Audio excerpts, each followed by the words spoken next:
దేవుని సముఖంలో ఏకంగా కూడడానికి దేవుడు చూపారు. ఎదురుకని వాక్యం చదువుతాక ఇది ఎంత గొప్ప ధన్యత అని అర్థం చేసుకున్నవారుగా నామమున చేస్తున్నా ఆయన దేవుని నామమున చేస్తున్నా. పితావాకి దేవుడు ఈ దినమున తండ్రి దేవుడి నుండి కర్తాకి యేసుక్రీస్తు ప్రభు యేసుక్రీస్తు వారి నుండి ఇక్కడ అనేక సమాధానం ఉండాలి. మీ అందరికీ కృపా సమాధానము కలుగును గాక. కర్తాకి యేసుక్రీస్తు నామమున ఆశీర్వదించును. ప్రభు యేసుక్రీస్తు వారి నామమున ఒక్కరిని ఆశీర్వదిస్తున్నాం. ఒక్కొక్కరు దేవుడు తామే సమాధానం చేసి కట్టేకి వారకే ప్రతి కుటుంబం మీద దేవుడు తామే సమాధానం ఇవ్వును గాక.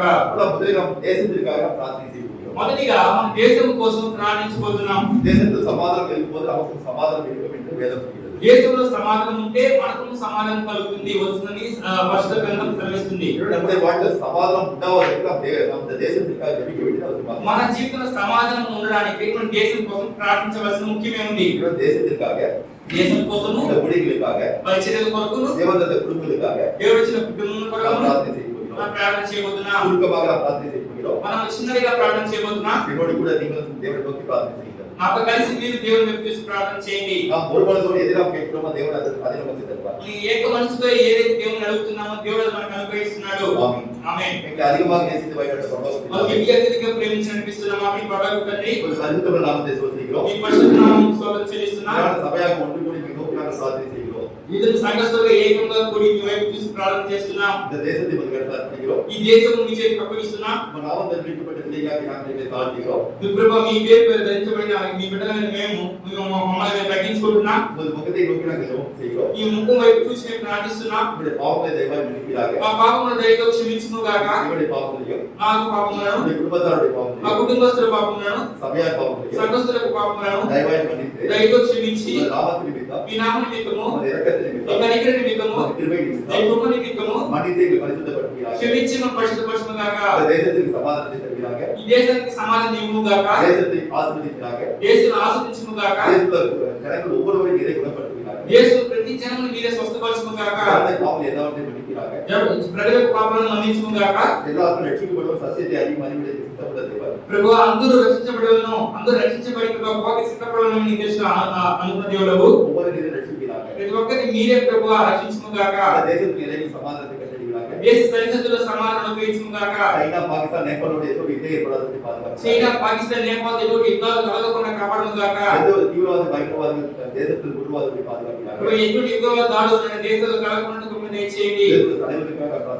దేశ నాయకుల కోసం ప్రార్థిస్తున్నాం. ఇవరికి జ్ఞానతీతలు దేశത്തെ జ్ఞానతోడ ఆளுகை செய்யப்படுகிறார். మీరు జ్ఞానం అనుగ్రహించి దేశాన్ని జ్ఞానంగా పరిపాలించడానికి కృపణ దయచేయండి. అందువలన எல்லா భక్తులు నలుడుతో కలగమిలావరు అవిన జీవనం అనుభవిస్తారు. దానివల్ల కూడా దేశం ఎటువంటి ప్రభు అల్లర్లు జరగకుండా ప్రభు సమాధానంతో ప్రతి ఒక్కరు జీవించడానికి కృపణ దయచేయండి. దేశంలో ఎంతో కరోనా వైరస్ మూలంగా ఎవరు బాధికారు పాదక దేశంలో కరోనా వైరస్ మూలంగా ఎవరు బాధింపబడిన కృపణ దయచేయండి. మాత్రం అడ్మిట్ పాయింట్ చెప్తారు పరిపూర్ణ హాస్పిటల్ అడ్మిట్ చేయబడి క్వారంటైన్ లో ప్రతి ఒక్కరిని స్వస్థపరచండి.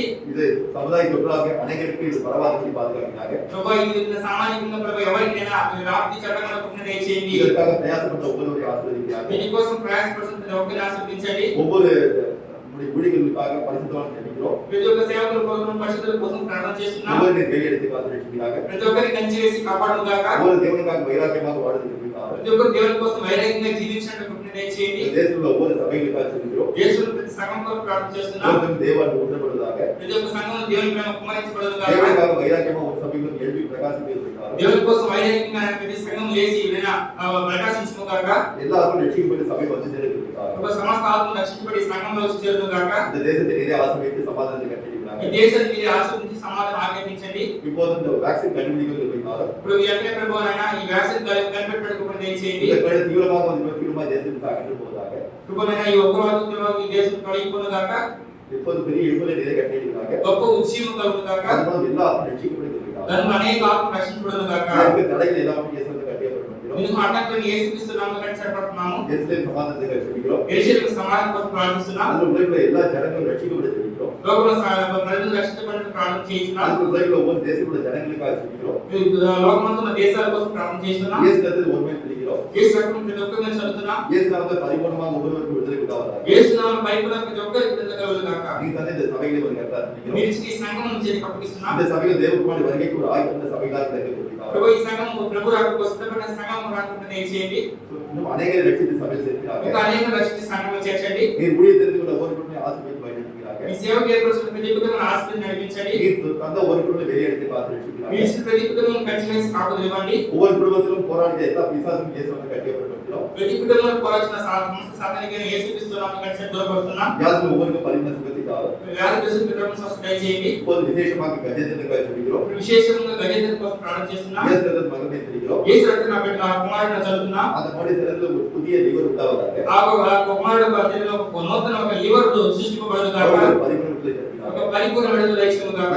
யாருக்கு என்ன பலகீனம் உள்ளதோ ఇంకా ఎవరెవరికి ఎటువంటి బలహీనతలు ఉన్నాయో ஒவ்வொருவருக்கும் கர்த்தர் ప్రతి ఒక్కరికి చేతికి అప్పగిస్తున్నాం. சகோதர சிஸ்டருக்காக, సంపూర్ణ సహోదరి కొరకు, திராட்சை சகோதரிக்காக, ద్రాక్ష సహోదరి కొరకు, சாரா சகோதரிக்காக, సారా సహోదరి కొరకు, மேரி சகோதரிக்காக, మేరీ సహోదరి కొరకు, சகரே மசாலாவுக்காக, జగரிய మస్తాన కొరకు, அதே போல ஒவ்வொரு யாருக்கு பலகீனம் ஒவ்வொருவருக்கும் கர்த்தர் ఇంకా ఎవరికి ఎటువంటి బలహీనతలు ప్రతి ఒక్కరి కొరకును ஒவ்வொருவருக்கும் பரிபூர்ண விடுதலை ప్రతి தருகிறார். ఒక్కరికి పరిపూర్ణ స్వస్థత ఇవ్వును గాక. சமாதானத்தோடு ஆசீர்வாதத்தோடு ஜீவிக்கிறதுக்காக ప్రతి కూడా సమాధానంతో ఆశీర్వాదంతో జీవించడానికి దయచేయము. முன்னாடி வரைக்கும் எப்போது இருந்தாலும் ఈ కుమారుడు నాకు ఎక్కున్నప్పటికీ நாங்கள் கரைத்த பின்னாத மகிமையில சபையாக வந்து வந்து செலுத்திருக்கிறோம். ఇటు మార్గమైన మాదిరిగా కలెక్టర్ మహిమందల సంఘంగా ఈ సమూహంలో చేరడానికి இந்த దయచేయండి. ஊழியத்தை சபை நிறைய ஆசீர்வதிக்கிறாங்க. ఈ యొక్క సేవను ఈ సంఘం మీరు ఆశీర్వదించండి. உங்க சித்தத்துக்கு நாம் எல்லாவற்றையும் நடத்திருக்கிறோம். ఈ చిత్ర ప్రకారం ప్రతి ఒక్కరు నడిపించడానికి దయచేయండి. நீரை மூலம் மகிழ்ப்படுகிறாங்க. మీరే మమ్మల్ని మహిమపడండి. இந்த துதிகளை நாங்கள் அவர்கள் வந்து செலுத்துகிறோம். సంస్కృతి మహిమ గణపతిలో నామం తెలుస్తున్నా மீட்பு ரட்சகராகிய இயேசு கிறிஸ்துவின் நல்ல பிதாவே. విమోచక రక్షకుడైన యేసుక్రీస్తు వారి నామమున వచ్చిన మా ప్రియ పరమ తండ్రి. ஆமென். ఆమేన్. தேவனாமத்தில் மகிழ்ந்தாவதாக. దేవుని మహిమ కలుగును గాక. அடுத்து சபைக்கான சில அறிவுரை பார்ப்போம். సంఘంకు సంబంధించిన కొన్ని కార్యక్రమాలు చూద్దాం. வழக்கம்போல சபையில் வந்து உபவாச பிரார்த்தனைகள் வந்து Tuesday Friday இருக்கும். యథా ప్రకారం సంఘం ఉపవాస ప్రార్థన మంగళవారం మరియు శుక్రవారం ఉంటుంది. அதுபோல சாயங்காலம் ஒவ்வொரு புத்தகங்கள் இருக்கும். సాయంత్రం ప్రతి బుధవారం ఉంటుంది. மற்றபடி பாத்தீங்கன்னா வந்து எஸ்தர் ஹவுஸ் டே வந்து யார் யார் நடத்துறாங்க அப்படின்னு நடக்கும். ఎస్టర్ హౌస్ ప్రేయర్ అంటే ఎస్టర్ ప్రార్థనలు ఎవరు ఇంటి జరుగుతాయో వాళ్ళకి జరుగుతాయి. மற்றபடி பாத்தீங்கன்னா வந்து பைபிள் டெஸ்ட் நடத்த போறோம். అది మాత్రమే బైబిల్ పరీక్ష మనం జరిపించబోతున్నాం. அது ஒரு சிலபஸ் இருக்கு. எஸ்ஆர் வந்து 10 அத்தியாயம். అది సిలబస్ ఏంటంటే ఎస్టర్ అధ్యాయాలు. அதுக்கு லூக்கா சுவிசேஷத்துல வந்து 25 மனப்பாடம் இருக்கு. లూకాసు వార్తలు 20 కంఠస్థ వాక్యాలు. Total marks 50, pass marks 25. మొత్తం 50 మార్కులు, పాస్ మార్కులు 20 మార్కులు. நீங்க யாரை எழுதுறதுக்கு ஆயத்தமா இருக்கா நீங்க வந்து சொல்லலாம். ఎవరైతే రాయడానికి సిద్ధంగా ఉన్నారో మీరు చెప్పవచ్చును. நம்ம வந்து ஒரு 2 மாசம் டைம் விட்டு அதுக்கு அப்புறம் வந்து டெஸ்ட் வைப்போம். 2 నెలల సమయం ఇచ్చి దాని తర్వాత చేసి మనం టెస్ట్ పెడతాం. நம்ம ஸ்கூல் வந்து யாருக்கு ஸ்கூல் ஓபன் ஆகல. ఇంకా స్కూల్ కి ఓపెన్ కాలేదు. எல்லாருக்கும் டைம் நிறைய இருக்கு. நீங்க அந்த புத்தகத்தை படிக்கலாம். అందరికి సమయం చాలా ఉంది. ఆ పుస్తకాలను చదవచ్చు. సో மத்தபடி பார்த்தா வந்து 18 இந்த மாதம் 18ஆம் தேதி ఈ నెల 18వ తారీఖున இந்த சர்ச்சோட 4th anniversary நடக்க போகுது. సంఘం యొక్క 4వ సంవత్సర వార్షికోత్సవం జరుగుతుంది. సో ముఖ్యమైన కన్నా సిరిపులకి ఒక చిన్న ప్రోగ్రామ్ இருக்கும். దాని ముఖ్యమైన కార్యక్రమం ఏంటంటే చిన్నపిల్లలతో ఒక చిన్న కార్యక్రమం ఉంటుంది. సో இந்த மத்தபடி இந்த சபைக்காரங்க வந்து தேவனுடைய செய்தியை சொல்லுவோம். మన ఈ సంఘం కొరకు దేవునికి వర్తమానం చెప్తాము. సో இந்த சபைக்கார இந்த காரியத்தை வந்து நேர்த்தியா செய்து தேவன் கிருபையை பெறலாம் செய்வோம். ఈ సంఘం కార్యక్రమాన్ని సక్రమంగా జరిగించినట్టు దేవుని వైపు చూసి ప్రార్థన చేద్దాం. సో எல்லோரும் வந்து நாளைக்கு வந்து குறிப்பிட்ட நேரத்துக்கு முன்பாக வருவாங்க கேட்டுக்கொள்கிறோம். అందరూ ఆ సమయం తగిన సమయంలో ఇవ్వబడిన సమయంలో అందరూ వచ్చి చేరాల్సిందిగా కోరుతున్నాము. இப்ப நமக்கு தெரியும் கொரோனா வைரஸ் இருக்கு தெரியும். మనకు తెలుసు కరోనా వైరస్ అందరికీ ఉందని. We have to maintain the social distance. நமக்கு இடையில வந்து இடைவெளி நம்ம வந்து உட்கார்றோம். మన మధ్య సామాజిక దూరాన్ని పాటించాలి. அதே போல மாஸ்க் போட்டுக்கிறோம். మాస్క్ ధరించాలి. அதே போல பாத்தீங்கன்னா இருக்கும்போது நம்ம சானிடைசர் யூஸ் பண்றோம். మన హ్యాండ్ శానిటైజర్ మనం ఉపయోగించాలి. ஏன்னா நம்ம எல்லாத்தையும் பாதுகாப்பா இருக்கணும், எச்சரிக்கையா இருக்கணும். మనం హెచ్చరికగా కాపుదలగా ఉండాలి. ஏன்னா தேவன் என்ன சொல்றாரு, நம்ம தேவன் பரீட்சை பாராது இருக்கணும்.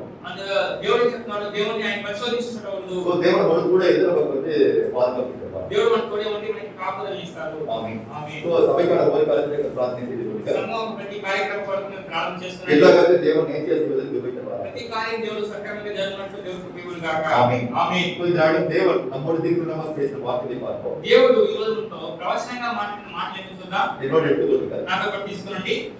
ஏசாயா தீர்க்கதரிசி புத்தகம் యెషయా ప్రవక్త పుస్తకము 48ஆம் அதிகாரம் 48వ అధ్యాయం 14 నుంచి 20 వచనங்கள். 14 నుంచి Today the God has spoken us a prophetic word from the book of Isaiah chapter 48 from verse 14 to 20. 14 నుంచి 20 వచనాలు. మీరందరూ కూడి వచ్చి ఆలకించుడి, వాటిలో ఏది ఈ సంగతి తెలియచేయును. యెహోవా ప్రేమించువాడు ఆయన చిత్త ప్రకారం బహుళమును చేయును. So முக்கியமாக தேவன் நமக்கு சொல்கிற காரியம் என்னன்னா, చూడండి ఇందులో ముఖ్యంగా దేవుడు మనకు చెప్తున్న కార్యం ఏంటంటే பாவம் என்றால் என்ன அர்த்தம் என்று பார்க்கும்போது బబులోను అంటే దాని అర్థం ఏంటంటే చూడండి பாவம் நிறைந்த ஒரு இடத்தை பாபிலோன் என்று சொல்லப்படுகிறது. పాపం నిండిన ఒక ప్రదేశాన్ని బబులోను అంటారు. நாம் இருக்கிற இந்த தேசம் பாவம் நிறைந்த தேசமாக இருக்கிறது. మనం ఉంటున్న ఈ దేశము పాపములతో నిండిన దేశంగా ఉంది. உங்களுக்கு தெரியும் எப்படிப்பட்ட பாவங்கள் இந்த தேசத்தில் இருக்கிறது.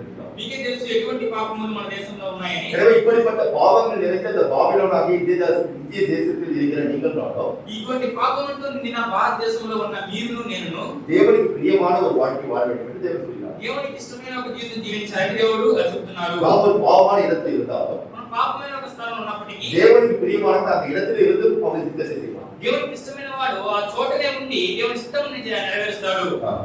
నేనే ఆజ్ఞ ఇచ్చిన వాడును, నేనే అతని పిలిచి తిని, నేనే అతనిని రప్పించి తిని, అతని మార్గము తేజరిల్లును. నా యొక్కకు రండి, ఈ మాట ఆలకించుడి. సో దేవుడిடத்தில் நான் தான் உங்களை கூப்பிட்டேன், நான் உங்களுக்கு எல்லாத்தையும் செய்யப்பட்டேன் என்று சொல்கிறார். దేవుడు చెప్తున్నాడు, నేనే మిమ్మల్ని పిలిచాను, నేనే మీకు అన్ని తెలియజేశాను. இப்போ தேவன் சொல்ற முக்கியமான காரியம் என்னவென்றால் ఇప్పుడు దేవుడు చెప్తున్న ముఖ్యమైన కార్యం ఏంటంటే 17-18 వచనங்கள் படிக்கும்போது 17-18 వచనం చదివినప్పుడు நம்முடைய வாழ்க்கையில் நமக்கு பிரயோஜனமான காரியத்தை நமக்கு தேவன் போதிக்கிறாரா? మన జీవితంలో మనకు ప్రయోజనకరమైన కార్యాలు దేవుడు మనకు బోధిస్తున్నాడు. நாம் நடக்க வேண்டிய வழியில் நம்ம நடக்கிறார். మనం నడవలసిన త్రోవలో ఆయన నడిపిస్తున్నాడు. అలా దేవుని నోకి நாம் అనుదినం అది నోకి நாம் பார்க்கும்போது మనము ప్రతిరోజు దేవుని వైపు చూసి మనము ప్రార్థిస్తున్నప్పుడు நாம் எப்படிப்பட்ட பாதை நடக்க வேண்டுமோ எல்லாரும் நமக்கு வெளிப்பட்டு அதை நடக்கிறார். ఎటువంటి మార్గంలో నడవాలో వాటి దేవుడు బయలుపరిచి ఆ ప్రకారం నడిపిస్తున్నాడు. அவருடைய வசனத்தில் நம்ம நடக்கும்போது ఆయన వాక్యానుసారంగా నడుస్తున్నప్పుడు நம்முடைய சந்ததி ஆசீர்வதிக்கப்படும். మన సంతతి ఆశీర్వదించబడదు. சந்ததி சந்ததியாக தேவனுக்கு ஆசீர்வதிப்பார். సంతతి సంతతిగా దేవుడు ఆశీర్వదిస్తాడు. அதுதான் 17-18-19 சொல்கிறார். అదే 17-18-19 వచనాల్లో చెప్తున్నారు. నీ విమోచకుడును ఇశ్రాయేలు పరిశుద్ధ దేవుడైన యెహోవా ఇలా సెలవిచ్చుచున్నాడు. నీకు ప్రయోజనం కలుగునట్లు నీ దేవుడైన యెహోవానకు నేనే నీకు ఉపదేశం చేయుదును. నీవు నడవలసిన త్రోవను నిన్ను నడిపించుదును. నీవు నా ఆజ్ఞను ఆలకింపవలనని నేను ఎంతో కోరుచున్నాను. ఆలకించిన ఎడల నీ యొక్క సమాధానం నది వలెను, నీ నీటి సముద్ర తరంగం వలెను ఉండెను. நம்முடைய வாழ்க்கையில் தேவன் நமக்கு உபதேசிக்கிற காரியத்தை நாம் வாழ்க்கையில் கைக்கொண்டு போது దేవుడు మన జీవితంలో ఉపదేశించిన కార్యాలను మన జీవితంలో కైకొన్నప్పుడు நம்முடைய வாழ்க்கை சமாதானம் எப்படி இருக்கும், என்னென்னைக்கு நிலைத்திருக்கும், మన జీవిత సమాధానం ఎలా ఉంటుంది, ఎల్లప్పుడూ నిలిచి ఉంటుంది. அவருடைய வசனம் நடக்கும்போது ஒரு நீதி என்னென்னைக்கு நிலைத்திருக்கும். ఆయన వాక్యానుసారంగా నడుచుకున్నప్పుడు మన నీతి ఎల్లప్పుడూ నిలిచి ఉంటుంది. నీ సంతానము ఇసుక వలె విస్తారమగును, నీ గర్భఫలము దాని రేణువుల వలె విస్తరించును. వారి నామము నా సన్నిధి నుండి కొట్టివేయబడదు, మరువబడదు. బబులోను నుండి బయలువెల్లుడి, కల్దీయుల దేశముల నుండి పారిపోవుడి. యెహోవా తన సేవకుడైన యాకోబును విమోచించిన సంగతి ఉత్సాహధ్వనితో తెలియచేయుడి. இன்றைக்கு தேவன் நம்மோடு பேசின முக்கியமான வார்த்தையோட சாராம்சம் என்னவென்றால் ఈ రోజు దేవుడు మనతో మాట్లాడిన మాటలకు ముఖ్యమైన సారాంశం ఏమనగా நாம் எந்த இடத்துல தான் தேவனுக்கு ஒரு பிரியமுள்ள அவருடைய சித்தமான வாழ்க்கையை நாம் செய்ய வேண்டும். మనం ఏ చోట ఉన్నా కూడా దేవునికి ఇష్టమైన దేవునికి ప్రియమైన ఒక జీవితం జీవించాలి. அவர் நமக்கு பிரயோஜனமான காரியத்தை நமக்கு போதித்து நடத்துவார். ఆయన ప్రయోజనమైన కార్యాలు మనకు బోధించి మనల్ని నడిపిస్తాడు. அது நீங்கள் நாம் நடக்கும்போது ఆ ప్రకారం మీరు నడిచినప్పుడు நம்முடைய சமாதானம் நதியை போல இருக்கும். మన సమాధానం నది వలె ఉంటుంది. நம்முடைய சந்ததியும் தேவனால் ஆசீர்வதிக்கப்படும். మన సంతానం కూడా దేవుని మూలంగా ఆశీర్వదించబడుతుంది. இதற்காக தேவன் சொல்லும்போது என்னை மீட்டுக் கொண்டே இருக்கிறார். అందుకే దేవుడు దీని కొరకే మిమ్మల్ని నన్ను దేవుడు విమోచించాను అని చెప్తున్నారు. ఆమేన్. இப்போ தேவன் சொன்ன வார்த்தையின்படி நாம் வாழ்வதற்கு தேவன் நமக்கு கிருபை தருவாராக. దేవుడు చెప్పిన మాటలు చొప్పున మనం జీవించినట్టు దేవుడు కృప ఇవ్వను గాక. இன்னைக்கு தேவன் நம்மோடு பேச போகிற செய்தியை நாம் பார்ப்போம். దేవుడు ఈ రోజు మనతో మాట్లాడబోతున్న మాటలు మనం చూద్దాం. தேவன் நமக்கு மகிமையாக దేవుడు నాకు నియమించును గాక. இன்னொரு எடுத்துக்கொள்ளுங்க. నాతో పాటు తీసుకోనండి. The book of Psalm chapter 64 verse 5. சங்கீதம் 64 ஐந்தாவது வசனம். Let us turn to the scripture. The book of Psalm chapter 64 verse 5. சங்கீதம் 64 5. కీర్తన 64 5వ వచనం. இது ஃபர்ஸ்ட் பார்ட் பார்ப்போம். முதல் வரி பார்ப்போம். మొదటి భాగం మనం చూద్దాం. వారు దురాలోచన దృఢపరచుకొందురు.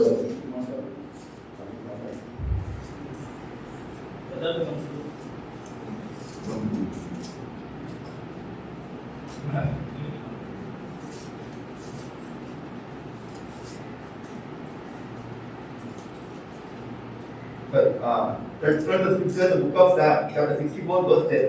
10வது வசனத்தை பார்ப்போம். 64వ కీర్తన 10వ వచనం చూద్దాం. నీతిమంతులు యెహోవాను బట్టి సంతోషించుచు ఆయన శరణు జొచ్చెదరు. இதுல முக்கியமாக தேவன் நம்மோடு சொல்கிற காரியம் என்னன்னா, చూడండి, ముఖ్యంగా దేవుడు మనతో చెప్తున్న మాటలు ఏంటంటే நீதிமான் கர்த்தருக்குள் மகிழ்ந்து அவரை நம்புவான். నీతిమంతులు యెహోవాను బట్టి సంతోషించి ఆయన శరణుజొచ్చెదరు. The righteous shall be glad in the Lord and trust in him. So நாம் தேவனை நோக்கி பிரார்த்தனை செய்வோம். మనం దేవుని గురించి ప్రార్థన చేద్దాం. எங்களை அதிகமாக நேசித்து வழிநடத்த பரலோக பிதாவே, మిక్కిలి అత్యధిక ప్రేమ చూపిస్తున్న మా మీ పరలోక తండ్రి, உமது பரிசுத்தமுள்ள நாமத்தை ஸ்தோத்திரிக்கிறோம். ఈ పరిశుద్ధ నామమునకు స్తోత్రం చెల్లిస్తున్నా. நாம் நீ பேசிய வார்த்தைகளுக்கு நன்றியோடு ஸ்தோத்திரிக்கிறோம். ఈ రోజు మీరు మాతో మాటను బట్టి మీకు కృతజ్ఞతలు చెల్లిస్తున్నా. நாங்கள் நீதிமானாக உமது சமூகத்தில் வாழும்போது మేము నీతిమంతులుగా మీ సమూహంలో జీవించినప్పుడు நாங்கள் ஒவ்வொரு நாளும் உமக்குள்ளாக மகிழ்ந்து வாழும் என்றோம். ప్రతిరోజు మీలో సంతోషించి జీవిస్తామని உண்மையாக நம்பி இருப்போம் என்று எங்களுக்கு வெளிப்பட்ட காரியத்திற்காக சோதரிக்கிறோம். మిమ్మల్ని నమ్ముకొని ఉంటామని మీరు మాకు బయలుపరిచిన కారణం బట్టి మీకు స్తోత్రం చెల్లిస్తున్నాం. நான் எப்படி வாழ்வது இதை எங்களுக்கு வெளிப்படுத்துகிறாங்க. మేము ఎలా జీవించాలనే విషయం మీరే మాకు బయలుపరచును గాక. ஆவியானவர் சபைக்கு சொல்கிறதை காதுடன் கேட்க கடவுளுடைய வார்த்தை இருக்கிறது. ఆత్మ చెప్పుచున్న సంఘంలో చెవిలో వాడు ఇరుడును గాక అని చెప్పిన మాటను బట్టి நீ சொன்ன வார்த்தை ஒவ்வொரு உணர்ந்து கொண்டு விலகிப்படுத்த வாழ்க்கையில் கைகொண்டு இருக்கிறார். మీరు చెప్పిన ప్రతి మాటను ప్రతి ఒక్కరు అర్థం చేసుకొని వాళ్ళ జీవితంలో కైకొన్నట్టు దయచేయండి. இந்த வார்த்தைகள் செல்ல முடியாதபடிக்கு இந்த தடைகளை எல்லாம் இங்கே சேர்ந்து கட்டியப்படுகிறோம். ఈ మాట వెళ్ళకుండా అడ్డుపరిచిన ప్రతి కార్యాన్ని యేసు నామములో కట్టి దూరపరుస్తున్నాం. உமது கிருபை கொடுத்து இருப்பதாக. ఈ కృప మాకు తోడే ఉండి నడిపించును గాక.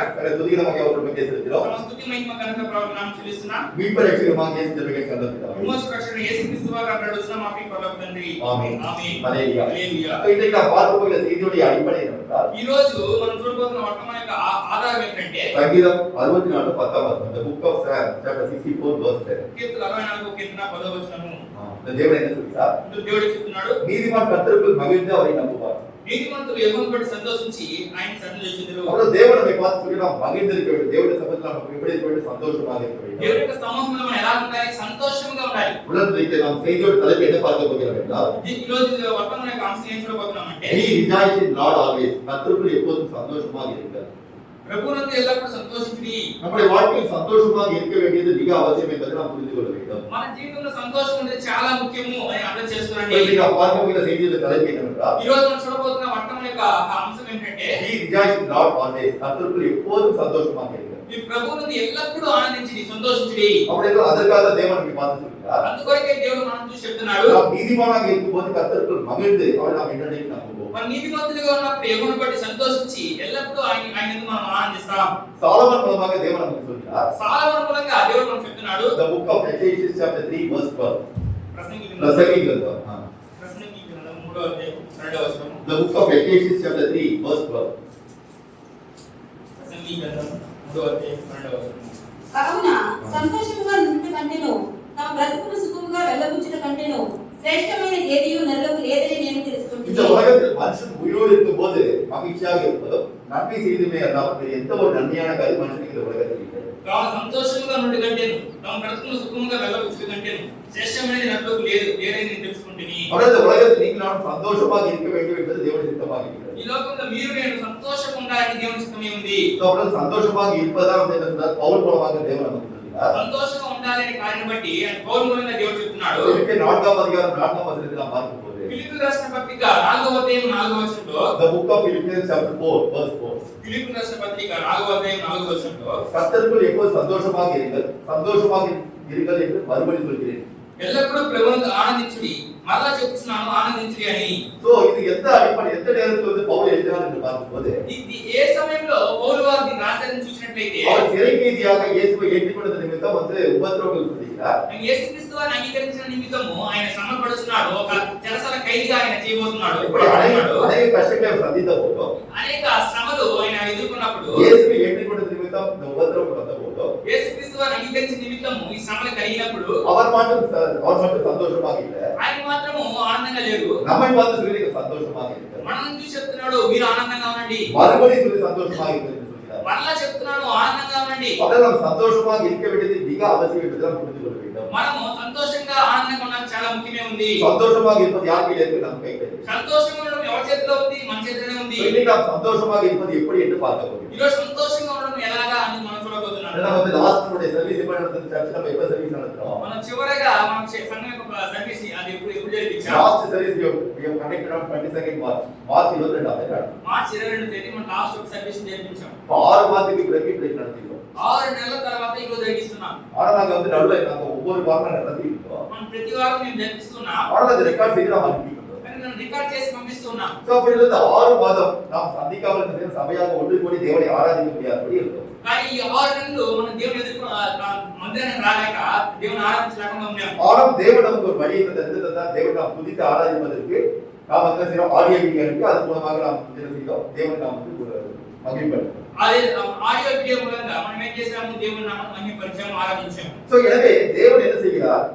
அவருடைய சமூகத்தில் நாம் ஒவ்வொரு நாளும் சந்தோஷித்து மகிழ வேண்டும் என்று நினைக்கிறார். దేవుడు ఏం చేశాడు? దేవుడు ఏమనుకుంటున్నాడు? ఆయన సమూహంలో ఎల్లప్పుడూ ఆయన సంతోషించి ఆనందించాలని చెప్తున్నాడు. ஆனால் நம்முடைய வாழ்க்கை வந்து தெரிந்து கொள்ள வேண்டிய காரியம் என்னவென்றால், కానీ మన జీవితంలో తెలుసుకోవాల్సిన కార్యం ఏంటంటే உங்களை தேவன் சந்தோஷமாக இருக்க சொல்லிட்டாருன்னா, మిమ్మల్ని దేవుడు సంతోషం ఉండమని చెప్తున్నాడు. ஆனால் நாம் துக்கமாக இருக்க வேண்டிய சந்தர்ப்பம் ஏன் வருகிறது? కానీ దుఃఖంగా ఉండవలసిన పరిస్థితి ఎందుకు ఏర్పడుతుంది? முதல்ல என்ன பார்க்க போகிறோம்னா, మొదటిగా ఏం చూడబోతున్నాం நம்முடைய అంటే வாழ்க்கையில் என்னென்ன காரணங்கள் மூலமாக நாம் வந்து துக்கமாக இருக்க வேண்டிய நிலைமை ஏற்படுகிறது. మన జీవితంలో ఏ కార్యాల మూలంగా ఏ కారణాల మూలంగా మన జీవితంలో దుఃఖపడాల్సిన సందర్భాలు ఏర్పడుతున్నాయి. So first we are going to see what are the reasons for being sad and not glad.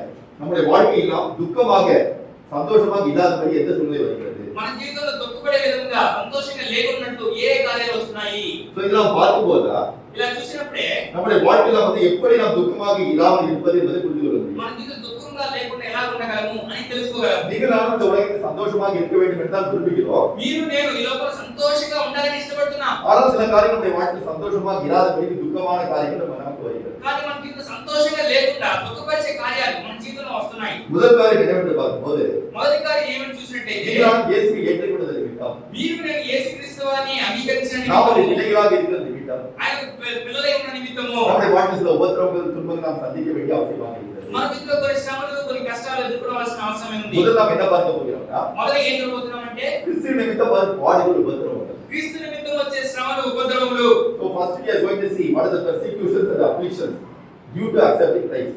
இயேசுவை ஏற்றுக்கொண்ட நிமித்தம் நமக்கு வருகிற உபத்திரவங்கள் பாடுகள். యేసుక్రీస్తు వారిని అంగీకరించిన నిమిత్తము మనకు వచ్చే శ్రమలు ఉపద్రవములు. Persecutions and afflictions due to accepting Christ.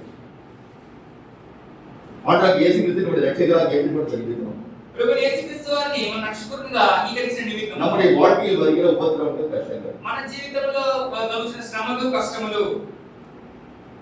என்னோட எடுத்துக்கொள்ளுங்கள். నాతో పాటు తీసుకోండి. The book of Philippians ఫిలిప్పీయులకు రాసిన పత్రిక chapter 1 మొదటి అధ్యాయము verse 29. பிலிப்பியர் 1ஆம் அதிகாரம் 29ஆம் வசனத்தை பார்ப்போம். 29వ వచనము మనం చూద్దాం.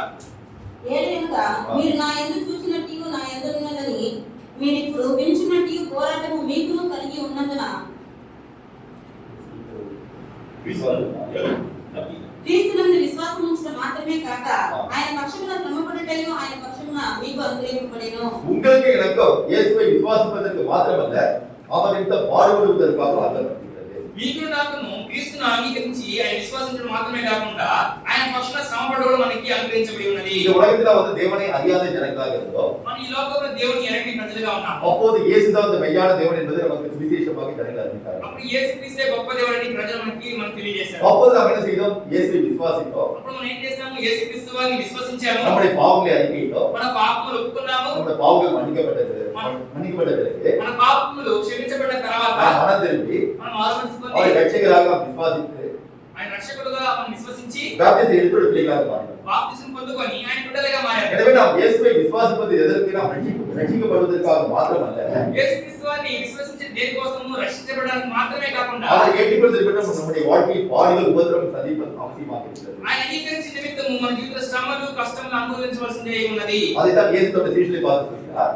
ఆ విషయమే యేసుక్రీస్తు వారు ఆయన శిష్యులకు చెప్తున్నాడు. ஒருவன் என்னை பின்பற்றி வர விரும்பினார், ఒక్కడు నన్ను వెంబడింపదలిచిన ఎడల தன்னைத்தான் வெறுத்து తన్ను తాను తృణీకరించి தன் சிலுவையை சுமந்த அனுதினம் என்னை பின்பற்ற கடவன். తన సిలువను మోసుకొని అనుదినమును వెంబడించాలి. அப்பொழுது நீங்கள் நானும் இயேசுவை நாம் ஏற்றுக்கொண்டது இருக்கிறோம். మీరు నేను యేసుక్రీస్తు వారిని అంగీకరించిన నిమిత్తము நம்முடைய வாழ்க்கையில் சில உபத்திரவங்களை நாம் சந்திக்க வேண்டியது அவசியமாக இருக்கிறது. మన జీవితంలో కొన్ని శ్రమలు ఎదుర్కోవాల్సిన అవసరం ఉంది. எனவே இந்த உபத்திரவங்களை சகிப்பதற்காக நீங்கள் நானும் அழைக்கப்பட்டிருக்கிறோம். ఈ శ్రమలు సహించడానికి మీరు నేను పిలువబడి ఉన్నాము. அதைத்தான் இயேசு சொன்னார். అదే యేసుక్రీస్తు వారు చెప్తున్నారు. என்னோட எடுத்துக்கொள்ளுங்க. the book of John chapter 16 verse 33. யோவான் 16ஆம் அதிகாரம் 33ஆம் வசனத்தை பார்க்கும்போது, యోహాను సువార్త 16వ అధ్యాయము 33వ వచనం చూసినట్లయితే the book of John chapter 16 verse 33. నా యందు మీకు సమాధానం కలుగునట్లు ఈ మాటలు మీతో చెప్పుచున్నాను. లోకములో మీకు శ్రమ కలుగును, అయినను ధైర్యం తెచ్చుకొనండి, నేను లోకమును జయించి ఉన్నానెను. சோ என்னிடத்தில் உங்களுக்கு சமாதானம் உண்டாயிருக்கும் என்று நான் இந்த உங்களுக்கு சொல்றேன். నా ఇంటి మీకు సమాధానం కలిగినట్లు ఈ మాటలు మీకు చెప్తున్నాను. இந்த உலகத்தில் உங்களுக்கு உபத்திரவங்கள், சிரமங்கள், கஷ்டங்கள் இருக்கிறது. ఈ లోకంలో మీకు ఉపద్రవములు, శ్రమలు, కష్టములు ఉన్నాయి. நான் இந்த உலகத்தை ஜெயித்தது போல் நீங்களும் ஜெயிக்க வேண்டும். నేను ఈ లోకాన్ని జయించిన ప్రకారం మీరును எனவே జయించాలి. தைரியமாக இருங்கள் என்று நம்மை பார்த்து இயேசு சொல்கிறார். కాబట్టి ధైర్యముగా ఉండండి అని చెప్పి యేసుక్రీస్తు వారు మనం చూసి చెప్తున్నారు. எனவே நம்முடைய வாழ்க்கையில் உபத்திரவங்கள், கஷ்டங்கள் வரும்போது మన జీవితంలో శ్రమలు కష్టాలు వచ్చినప్పుడు அப்போது நாம் கலங்கி தவிப்போம். நம்முடைய வாழ்க்கை துக்கங்கள் வந்தால் అప్పుడు మన జీవితంలో దుఃఖం రావచ్చు. அப்போது நம்முடைய விசுவாசம் குறையலாம். అప్పుడు విశ్వాసము మన జీవితం తగ్గిపోవచ్చు. So இயேசு நம்மை பார்த்து சொல்கிறார். కాబట్టి యేసుక్రీస్తు వారు మనం చూసి చెప్తున్నాడు. The book of John chapter 14 verse 1. யோவான் 14వ అధ్యాయం 1వ వచనం பார்க்கும்போது యోహాను సువార్త 14వ అధ్యాయం మొదటి వచనాన్ని మనం చూసినట్లయితే మీ హృదయమును కలవరపడనీయకుడి. உங்கள் இதயம் கலவரப்படாமல் கலங்காமல் இருப்பதாக. మీ హృదయము కలవరపడనీయకండి, కలక చెందనీయకండి. நம்முடைய வாழ்க்கையில் உபத்திரவங்கள் கஷ்டங்கள் வரும்போது మన జీవితంలో ఉపద్రవములు కష్టములు వచ్చినప్పుడు நம்முடைய வாழ்க்கை என்ன வருகிறது? கலவரம் வருகிறது, பயம் வருகிறது, அவிசுவாசம் வருகிறது. మన జీవితంలో కలవరపడిపోతున్నాము, కలక చెందిపోతున్నాము, ఒక అవిశ్వాసం కలుగుతుంది. ஆனால் நம்மை பார்த்து இயேசு என்ன சொல்கிறார்? మనల్ని చూసి యేసుక్రీస్తు వారు ఏం చెప్తున్నారు? దేవుని యందు విశ్వాసం ఉంచుచున్నారు, నా యందును విశ్వాసం ఉంచుడి. எனவே தேவனிடத்தில் உங்களுடைய விசுவாசம் குறையாதபடி பார்த்துக் கொள்ளுங்கள். మీ దేవుని యందు మీ విశ్వాసం తగ్గిపోకుండా చూసుకోండి. அதேபோல் ஆண்டவராகிய இயேசு கிறிஸ்து மேலும் விசுவாசமாக இருக்க வேண்டும் என்பதை புரிந்து கொள்ள வேண்டும். ఆ ప్రకారం ప్రభు యేసుక్రీస్తు వారి మీద కూడా విశ్వాసం ఉంచాలని అర్థం చేసుకోవాలి. ఇప్పుడు இயேசுவை நாம் ஏற்றுக்கொண்ட நிமித்தம் இந்த உலகத்தில் நமக்கு என்ன வருகிறது? உபத்திரவங்கள் கஷ்டங்கள் வருகிறது. యేసుక్రీస్తు వారిని అంగీకరించిన నిమిత్తము ఈ లోకంలో మనకి ఏం వస్తున్నాయి? శ్రమలు వస్తున్నాయి, ఉపద్రవములు వస్తున్నాయి, కష్టములు వస్తున్నాయి. இது நினைக்கலாம் ஏன் வருதுன்னு நினைக்கலாம். మీరు అనుకోవచ్చు ఎందుకు వస్తున్నాయి? இப்ப பாருங்க ஒரு உதாரணத்துக்கு பாருங்க. చూడండి ఒక ఉదాహరణకి ஒரு சின்ன பிள்ளைங்க ஸ்கூலுக்கு போறாங்க. చిన్న పిల్లలు స్కూల్కి వెళ్తున్నారు. ஒரு பையன் 5th படிக்கிறானா. ఒక పిల్లవాడు 5వ తరగతి చదువుతున్నాడంటే 6 வந்து போறதுக்கு என்ன செய்யணும்? பல எக்ஸாம் இருக்கு, பல எக்ஸామ్ இருக்கும். ఇప్పుడు 6వ తరగతికి పోవడానికి అనేక పరీక్షలు రాయాలి. சோ அது எழுதிட்டு பாஸ் பண்ணா அடுத்த 6 போகும். ఆ 5వ తరగతి పరీక్ష పాస్ అయితేనే తర్వాత 6వ తరగతికి వెళ్ళగలడు. சாதாரண ஒரு சின்ன பையனுக்கு பல கஷ்டங்களை பட்டா அடுத்த கிளாஸ்க்கு போகும். చూడండి సాధారణ చిన్న పిల్లవాడికి అనేక పరీక్షలు రాసి అనేక కష్టాలు పడితే గానీ 6వ తరగతికి పోలేడు. ஆனா நீங்களும் அந்த ஆசீர்வாதமான பரலோக ராஜ்யம் போவதற்காக మీరు నేను ఆశీర్వాదకరమైన పరలోక రాజ్యానికి వెళ్ళడానికి உங்களுக்கு எந்த ஒரு கஷ்டம் இல்லாம அழகா ஜாலியா இருந்து போனா உங்களுக்கு அதோடைய வேல்யூ அதோட மதிப்பு என்ன தெரியாது. మీకు ఏ కష్టం లేకుండా జాలీగా మీరు అక్కడికి వెళ్ళినట్లయితే దానికి విలువ మీకు తెలియదు. எனவே உங்களுடைய வாழ்க்கை கஷ்டத்தை எப்படி தேவன் கொண்டு வருகிறார்? మీ జీవితంలో కష్టాలు దేవుడు ఎలా తీసుకొస్తున్నాడు? அதற்கு தான் சாத்தானை வைத்திருக்கிறார். అందుకే సాతానుని ఉంచున్నాడు. சாத்தான் மூலமா நம்முடைய வாழ்க்கையில் அநேக உபத்திரவங்களை தேவன் அனுமதிக்கிறார். సాతాను మూలంగా మన జీవితంలో అనేక కష్టాల్ని దేవుడు తీసుకొస్తున్నాడు. எதற்காக?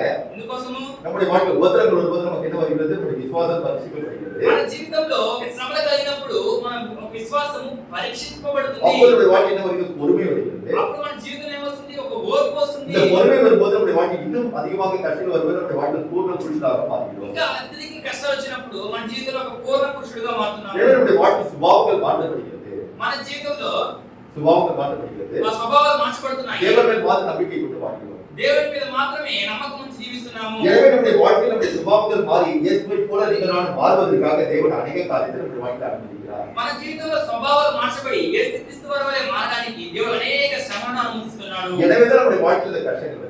కాబట్టి మన జీవితంలో ఈ కష్టాలు వస్తున్నాయి. இந்த உலகத்தில் உள்ள மத்தவங்களுக்கு கஷ்டம் இல்லைன்னு நினைக்கலாம். మీరు అనుకోవచ్చు ఈ లోక ఇతరులకి అంత కష్టాలు లేవు కదా అనుకోవచ్చు. உங்களுக்கு புரியுற மாதிரி ஒரு காரியம் சொல்றேன். మీకు అర్థమయ్యే విధంగా ఒక కార్యం చెప్తాను. இப்ப பாருங்க வந்து திருடங்க ஒரு 4 பேர் வந்து ஒரு வீட்டுல திருட்டு ஓடி வராங்க. చూడండి ఒక నలుగురు దొంగలు ఒక ఇంట్లో దొంగతనం చేసి వస్తూ ఉన్నారు. அவங்க நேரா அந்த கிராமத்துல ஓடி வரும்போது வந்து ஒரு பெரிய கிணறு இருக்கு, கிணறுல தூசுறாங்க. వాళ్ళు ఏం చేస్తున్నారు? ఆ గ్రామంలో దొంగతనం చేసుకుని వస్తున్నారు. ఒక పెద్ద బావిలో దూకేస్తున్నారు. அந்த கிணத்துல துதிக்கும் போது ఆ ఒక బావిలో దూకినప్పుడు 3 பேர் பார்த்தா நீச்சல் தெரியல உள்ள முழுகிட்டாங்க. ముగ్గురికి ఈత తెలియదు. ఆ ఒక నెలలో మునిగిపోయారు. அப்ப மேலே உள்ள கிராமத்துல உள்ள ஜனங்கள் பாக்குறாங்க அது மட்டும் ரொம்ப ஆழமான கிணறு, யாரும் உள்ள போக முடியல. అది వచ్చేసి చాలా లోతైన బావి, దాంట్లో ఎవరు వెళ్ళకపోయారు.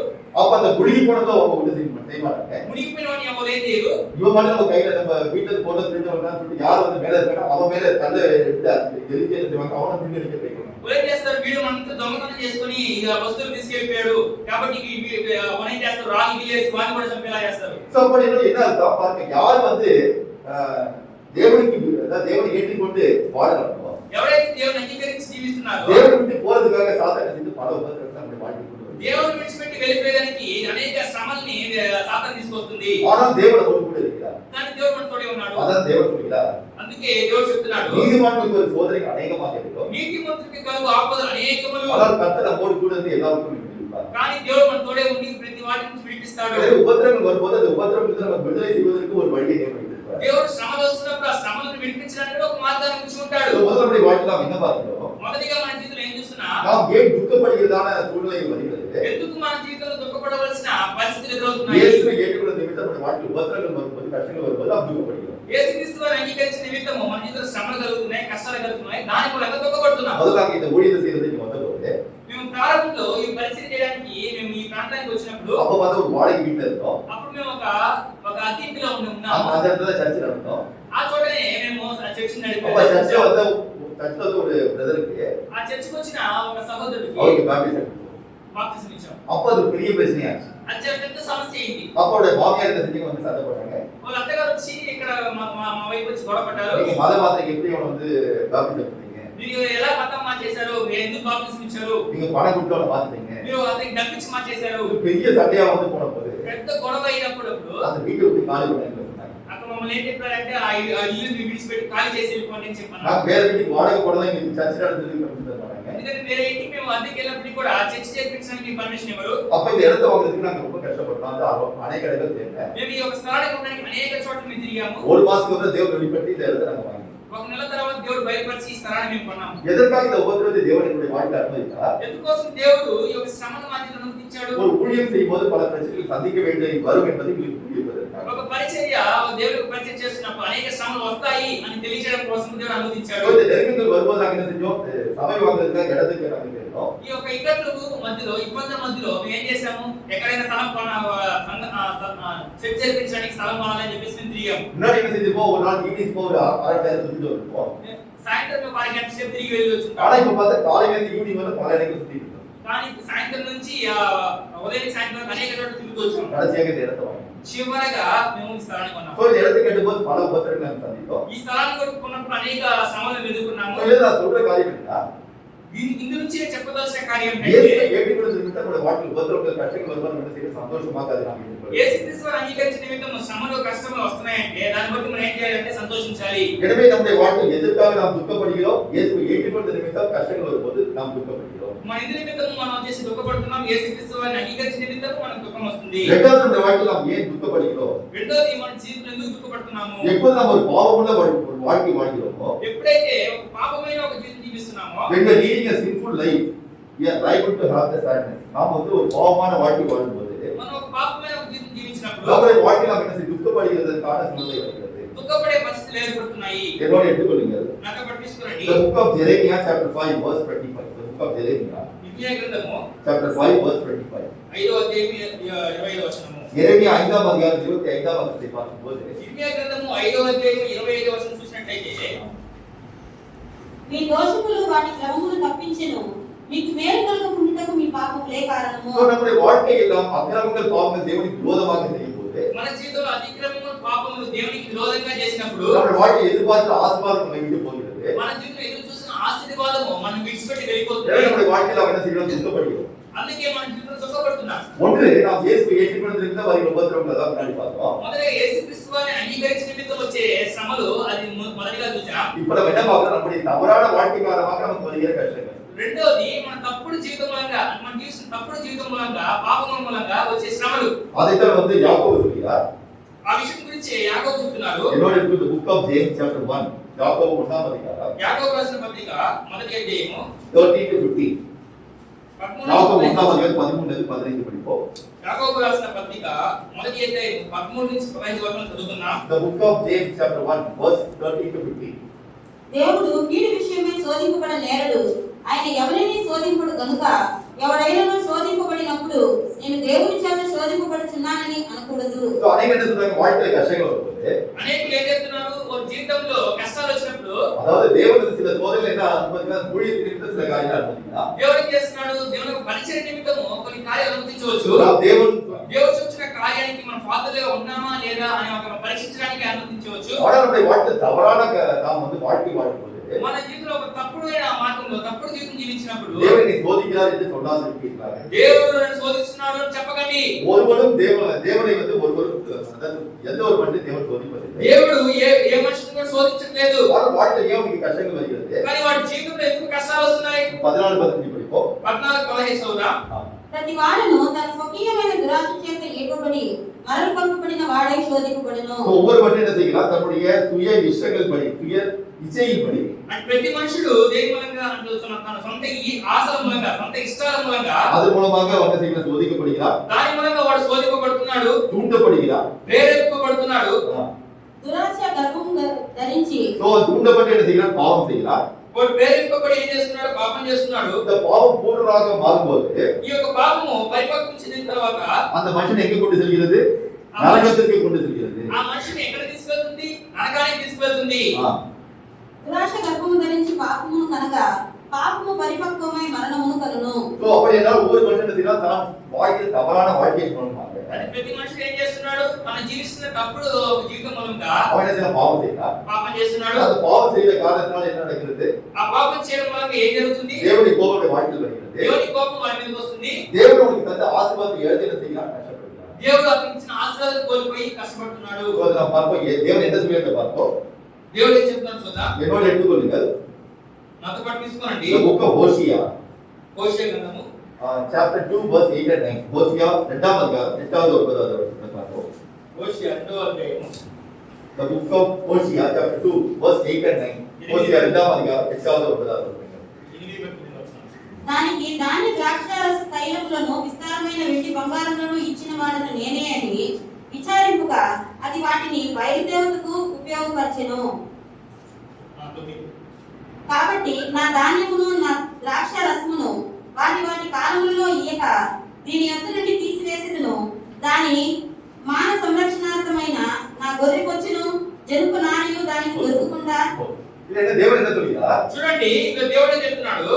தேவன் நமக்கு தானியத்தை திராட்சரசத்தையும் எண்ணெயை மற்றும் எல்லா ஆசீர்வாதத்தை தருகிறார் என்று புரிந்து கொள்ளாமல் போகிறார். దేవుడే ద్రాక్షరసమును దానిమును ఆయన చేసి నూనెను ఇవంతా సమస్త ఆశీర్వాదములు దేవుడే ఇస్తున్నాడని మనం అర్థం చేసుకోలేకపోతున్నాం. இதோட அர்த்தம் என்ன? தானிய திராட்சரசம் மட்டும் நமக்கு தேவைகள் எல்லாவற்றையும் தேவன் தான் சந்திக்கிறார். ధాన్యము ద్రాక్షరసం మాత్రమే కాదు మన ప్రతి అవసరతను దేవుడే తెలుసుకుంటున్నాడు. అంటే వాటిలో ఆశీర్వాదం எல்லாவற்றையும் தேவன் தான் தருகிறார். మన జీవితంలో వచ్చే ఆశీర్వాదాన్ని దేవుడే ఇస్తున్నాడు. அதை அறிந்த பிறகு நாம் தேவனுக்கு முன்பாக பயத்தோடு வாடாதபடிக்கு అది మనం తెలుసుకోలేక మనం దేవునికి భయభక్తులు లేక జీవించినప్పుడు நாம் தேவனுக்கு விரோதமாக பாவம் செய்யும்போது దేవునికి విరోధంగా పాపం చేస్తున్నప్పుడు தேவன் என்ன செய்கிறாரா? దేవుడు ఏం చేస్తున్నాడంట? தான் தந்த தானியத்தை திராட்சரசத்தை அவர் தன்னுடைய எடுத்து விடுகிறார். దేవుడు ఆయన ఇచ్చిన ద్రాక్షరసమును దానియమును ఆయన సమయంలో ఆయన తీసివేస్తున్నాడంట. அதோட அர்த்தம் என்ன? நமக்கு தந்த ஆசீர்வாதத்தை அவரே திருப்பி எடுத்து விடுகிறார். అంటే అర్థం ఏమిటి? మనకి ఇచ్చిన ఆశీర్వాదము ఆయన దేవుడు తీసివేసేస్తున్నాడు. எனவே நம்முடைய வாழ்க்கையில் நாம் வந்து சில சரீரத்தில் சில கஷ்டங்கள் நமக்கு வருகிறது. మన జీవిత శరీరంలో కొన్ని కష్టాలు వస్తున్నాయి. எதற்காக வருகிறோம்? சில பாவங்கள் செய்து சரீரத்தில் கஷ்டம் வருது. ఎందుకోసం మనం చేసే కొన్ని తప్పుదాల మూలంగా మన జీవిత శరీరంలో కష్టాలు వస్తున్నాయి. உத்தியோகத்தில் சில கஷ்டங்கள் வருது. ఉద్యోగంలో కొన్ని కష్టాలు వస్తున్నాయి. வியாபாரத்தில் கஷ்டம் வருது. వ్యాపారంలో కష్టాలు వస్తున్నాయి. ஏனென்றால் தேவன் நம்மை ஆசீர்வதிக்கிறார். ఏమైనా దేవుడే మనం ఆశీర్వదించేవాడు. தேவனுக்கு விரோதமான நம்ம வாழ்க்கையில் வாழும்போது దేవునికి విరోధంగా మన జీవితంలో జీవిస్తున్నప్పుడు நமக்கு தந்த ஆசீர்வாதத்தை தேவன் திருப்பி எடுத்து விடுகிறார். దేవుడు మనకి ఇచ్చిన ఆశీర్వాదం దేవుడే తీసివేస్తున్నాడు. நாம் இரண்டாவது காரியத்தை பார்த்தோம். రెండవ కార్యం ఏం చూసాము? நம்முடைய வாழ்க்கையில் ஒரு பாவமான வாழ்க்கை வாழும்போது நம்முடைய வாழ்க்கை மாறி துக்கமாக மாறுகிறது. మన జీవితంలో జీవించే ఒక పాపకరమైన జీవితం మూలంగా మన జీవితం ఏమైపోతుంది? దుఃఖమయంగా நாம் మారిపోతుంది. ரெண்டு காரியத்தை பார்த்தோம். రెండు కార్యాలు చూసాము. முதல் காரணம் இயேசுவை ஏற்றுக்கொண்ட நிமித்தம் మొదటి కార్యం యేసుక్రీస్తు వారిని అంగీకరించిన నిమిత్తం நம்முடைய வாழ்க்கையில் உபத்திரவங்கள் சிரமங்கள் வருகிறது. మన జీవిత శ్రమలు కష్టములు వస్తున్నాయి. இரண்டாவது நம்முடைய வாழ்க்கையில் பாவமான வாழ்க்கை வாழ்வோம், தேவனுக்கு விரோதமான வாழ்க்கை வாழ்வோது రెండోది దేవునికి విరోధంగా పాపమైన కార్యాలు చేస్తున్నప్పుడు நம்முடைய வாழ்க்கையில என்ன செய்கிறோம்? நாம் துக்கப்படுகிறோம். మన జీవితంలో ఏం చేయబడుతున్నాం? దుఃఖపడుతున్నాం. இப்ப நம்ம என்ன ரெண்டாவது என்ன பார்க்க போகிறோம்னா, రెండోది ఏం చూడబోతున్నాం முதல்ல అంటే என்ன பார்த்தோம்? நம்ம அதாவது என்ன காரணங்கள் மூலமாக நாம் வந்து துக்கப்படுகிறோம் பார்த்தோம். మనం మొదటిగా చూసాం ఏ కారణాల మూలంగా మన జీవితం దుఃఖపడుతున్నామని చూసాము. இப்போது நாம் என்ன பார்க்க போகிறோம்? ఇప్పుడు మనం ఏం చూడబోతున్నాము? How to be rejoice always. நாம் எப்போதும் சந்தோஷமாக இருப்பது எப்படி என்று பார்க்க போகிறோம். ఎల్లప్పుడూ మనం సంతోషంగా ఉండడం ఎలాగా అని చూడబోతున్నాము. இதை நீங்கள் உங்களுடைய வாழ்க்கையை கைக்கொண்டால் ఈ విషయాన్ని మీ జీవితంలో కైకొట్టి நாம் என்ன செய்யணும்? எப்போதும் நாம் சந்தோஷமாக இருக்க முடியும். ఎల్లప్పుడూ సంతోషంగా ఉండగలము. இதனால் எப்போது சந்தோஷமாக இருக்க தேவனுடைய அழைக்கிறதா? ఎల్లప్పుడూ సంతోషంగా ఉండడానికి దేవుడు మనల్ని పిలుస్తున్నాడు. இப்போது வந்து பவுல் மூலமாக தேவன் நமக்கு என்ன செய்யறது பார்ப்போம். ఇప్పుడు పౌలు మూలంగా దేవుడు మనకి ఏం చెప్తున్నాడో చూద్దాం. நாம் எப்படி சந்தோஷமாக இருப்பது என்று பார்க்க போகிறோம். మనం ఎలాగ సంతోషంగా ఉండవాలో అని చూడబోతున్నాం. முதல் காரியம் நாம் என்ன கற்றுக்கொள்ள வேண்டும்னா, మొదటి కార్యము మనం ఏం నేర్చుకోవాలంటే to learn and live a contented life. அதாவது நாம் என்ன செய்ய வேண்டும்? ஒரு திருப்திகரமான வாழ்க்கை வாழ்வதற்கு நாம் கற்றுக்கொள்ள வேண்டும். ఒక తృప్తికరమైన జీవితం జీవించడానికి నేర్చుకునేవారు. நம்முடைய வாழ்க்கை என்ன வேண்டும்? ஒவ்வொரு நேரம் நமக்கு ஒரு திருப்திகரமான வாழ்க்கை வாழ்வதற்கு மனதில் என்ன வேண்டும்? మన జీవితం ప్రతి సమయంలో ఒక తృప్తికరమైన జీవితం జీవించడానికి ఒక మనసు కావాలి. எப்போது சந்தோஷமா இருப்பதற்கு முதல் காரியம் என்ன பார்க்க போறோம்? ఎప్పుడు ఎల్లప్పుడూ సంతోషంగా ఉండడానికి మొదటి కార్యం ఏం చూడబోతున్నామో நாம் ஒரு திருப்திகரமான வாழ்க்கை வாழ்வதற்கு கற்றுக்கொண்டு வாழ வேண்டும். మనం ఒక తృప్తికరమైన జీవితం జీవించడానికి మనము నేర్చుకోవాలి. எல்லோரும் எடுத்துக்கொள்ளுங்க. నాతో పాటు తీసుకోండి. The book of Philippians chapter 4 verse 11 to 13. பிலிப்பியர் 4ஆம் அதிகாரம் ఫిలిప్పీయుల రాసిన పత్రిక 4వ అధ్యాయము 11 నుండి 13 படிப்போம். 11 నుంచి 11 వచనాలు మనం చదువుకుందాం. The book of Philippians chapter 4 verse 11 to 13. నాకు పొదుపు కలిగినందున నేను ఇలాగున చెప్పుటలేదు. నేను ఏ స్థితిలో ఉన్నానో ఆ స్థితిలో సంతృప్తి కలిగి ఉండ నేర్చుకొని ఉన్నాను. இல்ல பவுல் என்ன சொல்ல பாருங்க, எந்த நிலையில மனரம்யமாக இருக்க கற்றுக்கொண்டே சொல்றார். చూడండి పౌలు గారు ఏం చెప్తున్నాడు? ఏ స్థితిలో ఉన్నా కూడా ఆ స్థితిలో సంతృప్తిగా కలిగి ఉన్నానని నేను నేర్చుకున్నాను అంటున్నాడు. நம்முடைய வாழ்க்கை திருப்தியாக இருப்பதற்கு நாம் கற்றுக்கொள்ள வேண்டியது அவசியமாக இருக்கிறது. మన జీవితం సంతృప్తిగా ఉండడానికి మనం నేర్చుకోవాలి. దేని స్థితిలో ఉండనెరుగుదును, సంపన్న స్థితిలో ఉండనెరుగుదును, ప్రతి విషయములోను అన్ని కార్యములలోను కడుపు నిండి ఉండుటకును, ఆకలి కొని ఉండుటకును, సమృద్ధి కలిగి ఉండుటకును, లేమిలో ఉండుటకును నేర్చుకొని ఉన్నాను. வாழ்க்கையில தாழ்ந்து இருந்தாலும் சரி, நான் வாழ்ந்து இருந்தாலும் சரி, அப்ப சந்தோஷமா இருக்கேன். నేను నా జీవితంలో తగ్గింపబడినా సరే, హెచ్చింపబడినా సరే సంతోషంగా ఉన్నాను. அது மாத்திரம் இல்லாம అది మాత్రం కాకుండా எல்லா இடத்துலயும் திருப்தியாக இருக்கிறதுக்கு நான் கற்றுக்கொண்டிருக்கேன். నేను అన్ని సమయాల్లో అన్ని స్థితులలో నేను తృప్తి కలిగి ఉండడానికి నేర్చుకున్నాను. சமயத்துல பட்டினியா இருக்கிற சூழ்நிலை ஏற்படலாம். అనేక సందర్భాలు నేను ఆకలింగే సందర్భంలో వచ్చు. சில நேரத்துல அதிகமாக வந்து எனக்கு ஆகாரம் இருக்கலாம், நான் திருப்தியா இருக்கிற மாதிரி, அதாவது பரிபூர்ணமான ஒரு சூழ்நிலை இருக்கலாம். కొన్ని సమయాలు పరిపూర్ణంగా నాకు అత్యధిక ఆహారం కలిగి ఉండే సందర్భాలు ఏర్పడవచ్చు. குறைபட்ட சூழ்நிலை இருக்கலாம். కొంతకంటే లేమి కలిగే సందర్భం రావచ్చు. எல்லாவற்றிலும் வந்து என்ன செய்யறேன், திருப்தியாக இருப்பதற்கு நான் கற்றுக்கொண்டேன். எனக்கு தேவன் போதித்தார். అన్ని వేళ సంతృప్తిగా ఉండాలని దేవుడు నాకు బోధించాడు. இதோட அர்த்தம் என்னன்னா, దీని అర్థం ఏంటంటే நம்முடைய வாழ்க்கையில பாருங்க, ஒவ்வொரு நாளும் தேவன் நமக்கு தந்ததை குறித்து நாம் சந்தோஷமாக இருக்கிறோம். మన ప్రతిరోజు దేవుడు మనకి ఇచ్చిన కార్యం బట్టి సంతోషంగా ఉండాలి. நாம் இருக்கிற காரியத்தை குறித்து சந்தோஷமாக இருந்தா செய்ய மாட்டோம், இல்லாத காரியத்தை குறித்து கஷ்டப்பட மாட்டோம். మనం ఉన్న దాని గురించి సంతోషంగా ఉంటే లేని దాని గురించి మనం ఆలోచించము. நாம் எப்படி சந்தோஷமாக இருப்பதுங்கிறது அது விவரித்து சொல்ல போறோம், அதை நீங்க புரிஞ்சுக்கலாம். నీ ఎలా సంతోషంగా ఉండే అనే విషయం గురించి నేను వివరించి చెప్తాను, అప్పుడు నీకు అర్థమవుతుంది. ஆனா ஜனங்கள் எப்படிலாம் சந்தோஷமா இல்லங்கிறது உங்களுக்கு புரியல. కానీ ప్రజలు ఏ విధంగా సంతోషంగా లేరు అనే విషయం గురించి మీకు తెలియజేస్తాను. ஒரு உதாரணம் சொல்றேன். ఒక ఉదాహరణ చెప్తాను. யூபி உத்தரப்பிரதேஷ்ங்கிற ஒரு மாநிலத்துல ఉత్తరప్రదేశ్ అనే ఒక ప్రాంతంలో அங்க பார்த்தா ஒரு பெண் என்ன செஞ்சா, டைவர்ஸ்க்காக கேஸ் கோர்ட்ல வந்து ஒரு கேஸ் அப்ளை பண்ணாங்க, விவாகரத்துக்காக. విడాకుల కోసము ఒక అమ్మాయి వచ్చేసి కోర్టులో కేసు అప్లై చేసింది. அவன் என்ன 18 மாசம் தான் மேரேஜ் நடந்தா இருந்துச்சு. ఆ వివాహం 18 నెలలే అయింది. அப்ப வந்து என்னோட கணவன் வந்து எனக்கு விவாகரத்து வாங்கி கொடுக்கறது கோர்ட்ல வந்து கேஸ் ஃபைல் பண்ணாங்க. నా భర్త నుంచి నాకు విడాకులు తీసివ్వండి అని కోర్టులో కేసు వేసింది. எதற்காக இங்க வந்து விவாகரத்து வேணும்னு கேட்டபோது, నీకు ఎందుకోసం విడాకులు కావాలి అని అడిగినప్పుడు இந்த விவாகரத்துடைய கணவன் 18 மாசம் ஆயிடுச்சு விவாகம் நடந்து. ఇప్పుడు నా భర్తతో నాకు వివాహం అయి 18 నెలలు అయింది. ஒரு நாள் கூட கணவர் என்னோட சண்டை போடுறது, ఒక్కరోజు నా భర్త నాకు గొడవ వేయడం లేదు. வீட்டுல உள்ள எல்லா வேலையும் எனக்கு ஹெல்ப் பண்றாரு. ఇంట్లోనే ప్రతి కార్యంలో సహాయం చేస్తున్నాడు. நான் கோபப்பட்டவங்க பணிஞ்சு போய் பார்த்து அன்பா இருக்காரு. నీ కోపపడినా కూడా చేసే నాకు తగ్గిపోయి ప్రేమగా ఉన్నాడు. நான் ஏதாச்சும் என்னோட வாழ்க்கை குறைவு இருந்தா கூட அதை என்ன செய்யறாரு, மன்னிச்சிட்டாரு. నా జీవితంలో కొరకున్నా కూడా నాకు క్షమిస్తున్నాడు. இப்ப என் வாழ்க்கை என்ன காரியம் இருந்தாலும் அதை பார்த்து அவர் நான் சண்டை போடுறதுக்கு சண்டையே போட முடியல. కానీ ఆయనతో గొడవ పడాలనుకున్నాను కానీ ఏ విషయంలో ఆయనతో గొడవ పడలేకపోతున్నాను. 18 மாசம் நான் பொறுத்து பார்த்தா ஒரு நாள் கூட சண்டையே வரல. 18 నెలలు నేను ఓపికగా చూసాను కానీ నేను ఆయనతో గొడవ పడలేకపోతున్నాను. இந்த வாழ்க்கையை நினைச்சு எனக்கு திருப்தியே இல்லை. ఈ జీవితం చూస్తే నాకు తృప్తిగానే లేదు. எனக்கு சண்டை போடுற கணவன் வேணும் அப்படின்னு சொல்லிட்டு டைவர்ஸ் அப்ளை பண்ணேன். నాకు గొడవ వేసే భర్త నాకు కావాలి అని చెప్పేసి నేను విడాకులకి నేను చేసే అప్లై చేశాను. இது சும்மா கதையில உண்மையான சம்பவம். ஏதாவது லாஸ்ட் மாசம் செப்டம்பர் மாசம் வந்து கோர்ட்ல கேஸ் ஃபைல் பண்ணேன். ఇది వచ్చేసి నిజమైన సంఘటన, అబద్ధం కాదు, నిజమైన సంఘటన. పోయిన సెప్టెంబర్ నెలలో కేసు ఫైల్ చేస్తున్నారు. அப்ப ஜட்ஜ் வந்து அந்த ரெண்டு பேரையும் கூப்பிட்டு கேட்டாங்க. జడ్జి వచ్చి వాళ్ళిద్దరిని పిలిచి అడిగారు. அந்த ஹஸ்பண்ட் கேட்டாரு, ఆ భర్తను అడిగారు, நீங்க என்ன சொல்றீங்க, உங்க வைஃப் சொல்றாங்க நீங்க சண்டே போடலன்னு சொல்றாங்க அப்படின்னு சொன்னாங்க. చూడండి మీ భార్య చెప్తున్నారు మీరు గొడవ పడట్లేదు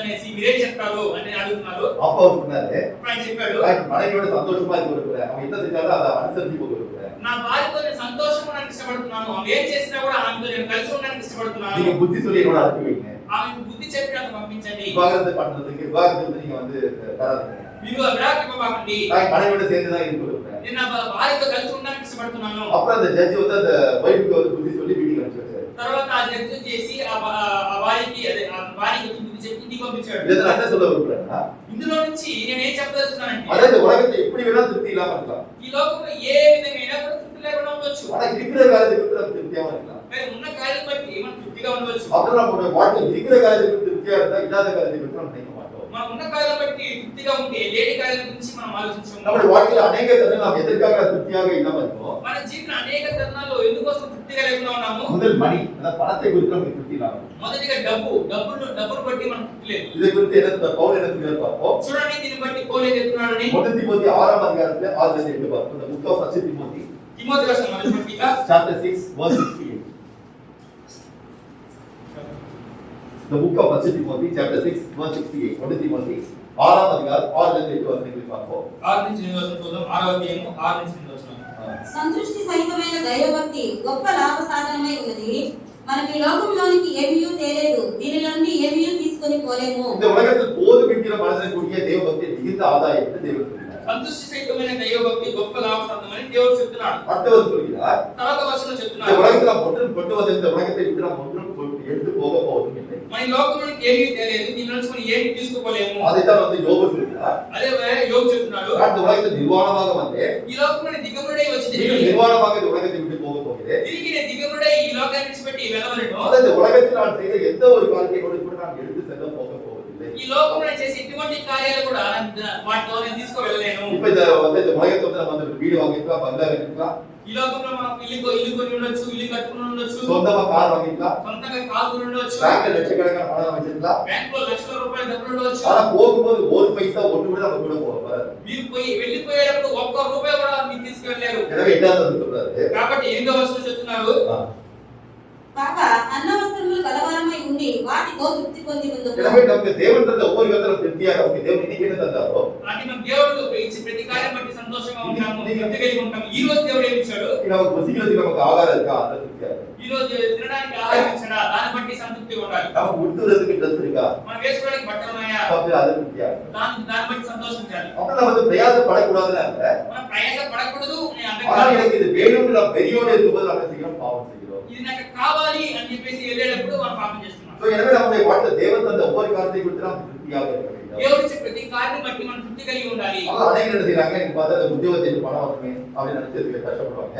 అనేకలు ఏం చేస్తున్నారు, ఇంకో ఉద్యోగం డబ్బు రావాలి అని చెప్పేసి కష్టపడుతూ ఉంటారు. இந்த உத்தியோகத்தை வந்து இவ்வளவுதான் சாதி வந்து எனக்கு ஃப்ரெண்டு பார்த்து இதோட ஜாஸ்தி வாங்கினானே, ఇదిగో చేసిన ఉద్యోగం ఇంత జీతం వస్తుంది, ఆ స్నేహితుడు దీనికంటే ఎక్కువ జీతం తీసుకుంటున్నాడే, இப்ப இல்லாட்டி நம்முடைய பார்த்தா இப்ப சொந்த அண்ணன் பார்த்தா வீடு கட்டணும், அவங்க கட்டலையே, నా సొంత అన్న ఇల్లు కట్టేసాడు నేను కట్టలేదే. இல்ல பக்கத்து வீட்டுல அப்படி இருக்காரு நான் இல்லையே அப்படின்னு சொல்லிட்டு மற்றவங்களுக்கு பொறாமப்பட்டு என்ன செய்வாங்க, தங்க வாழ்க்கையில் திருப்தி இல்லாம இருப்பாங்க. ఎందుకంటే వాళ్ళు పక్కకి అలా ఉన్నారే ఇలా ఉన్నారని చెప్పేసి ఇతరుల ఒక జీవితం చూసి అసూయపడి వాళ్ళు ఎందుకు సంతోషం లేకుండా తృప్తి లేకుండా ఉంటారు. எனவே சாலமன் நம்மை பார்த்து சொல்கிறார், సాలొమోను మనం చూసి చెప్తున్నాడు, Book of Proverbs chapter 14 verse 10, நீதிமொழிகள் 14ஆம் அதிகாரம் 10ஆம் வசனத்தை பார்க்கும்போது, సామెతల గ్రంథము 14వ అధ్యాయంలో 10వ వచనం చూసినట్లయితే, the Book of Proverbs chapter 14 verse 10,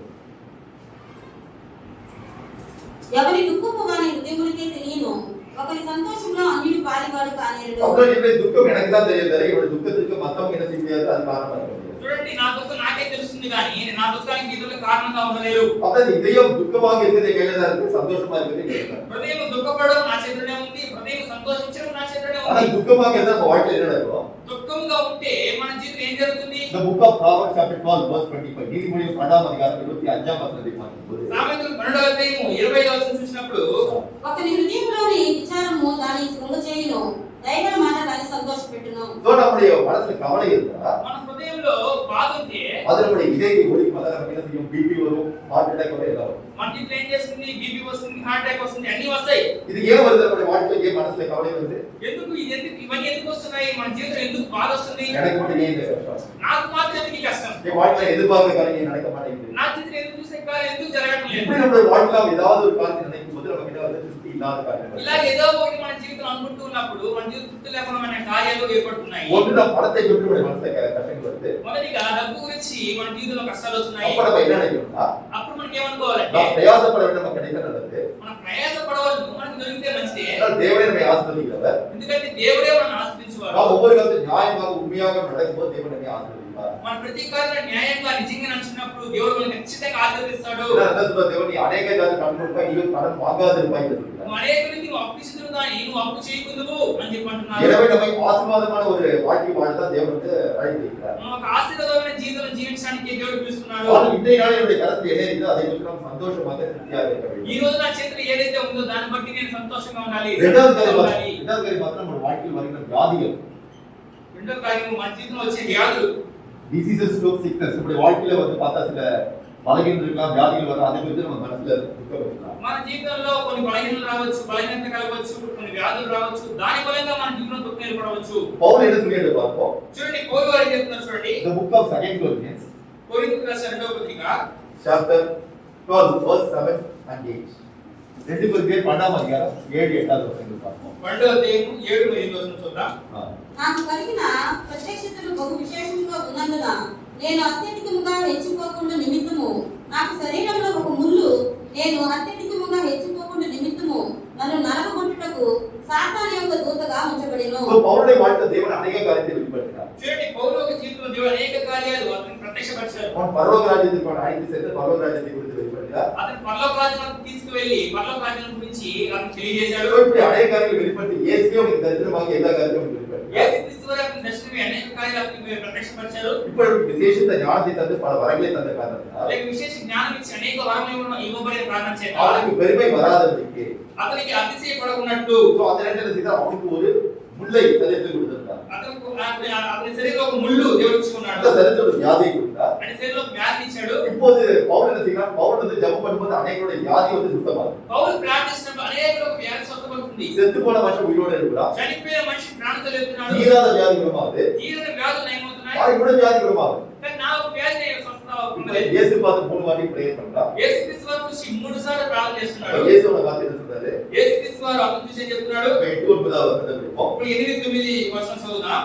అది నా యొద్ద నుండి తొలగిపోవాలని దాని విషయమై ముమ్మారు ప్రభువును వేడుకొంటిని. సో 3 முறை நான் வந்து என்ன இயேசு நோக்கி ప్రార్థన பண்ணேன். 3 మార్లు యేసుక్రీస్తు వారిని చూసి ప్రార్థన చేశాను. முதல்ல சொன்னாரு நாட் கிராண்டட் சொன்னாரு. நான் உனக்கு தரல அப்படினாலே. మొదటిగా ఆయన చెప్పాడు నీకు ఇవ్వను అని చెప్పన్నాడు. இருந்தா திருப்பி திருப்பி கேட்டு வந்து 3 வாட்டி கேட்டு பார்த்தேன். మళ్ళా 2-3 సార్లు అడిగా ఆయన ఇవ్వనని చెప్పేశారు అన్నాడు. அவர் என்ன சொல்றாரு? కానీ ఆయన ఏం చెప్తున్నాడంట? అందుకు నా కృప నీకు చాలును, బలహీనత యందు నా శక్తి పరిపూర్ణమగుచున్నదని ఆయన నాతో చెప్పెను.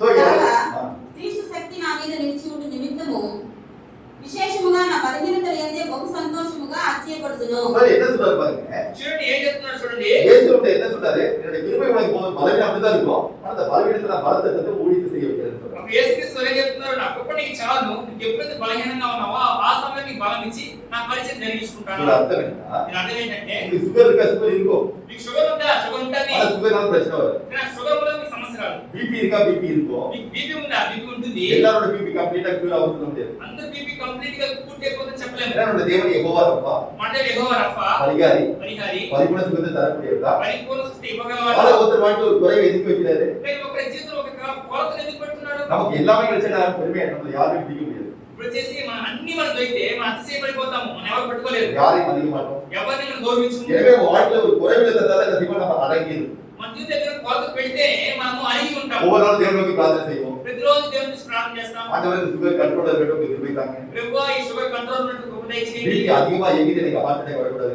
బీపీ ఎక్కువైపోయి నాకు హార్ట్ అటాక్ రాకూడదు, నాకు కృప దయచేయండి. So, அப்படியே அந்த தேவன் தம்முடைய கிருபை தந்து என்ன செய்கிறார்?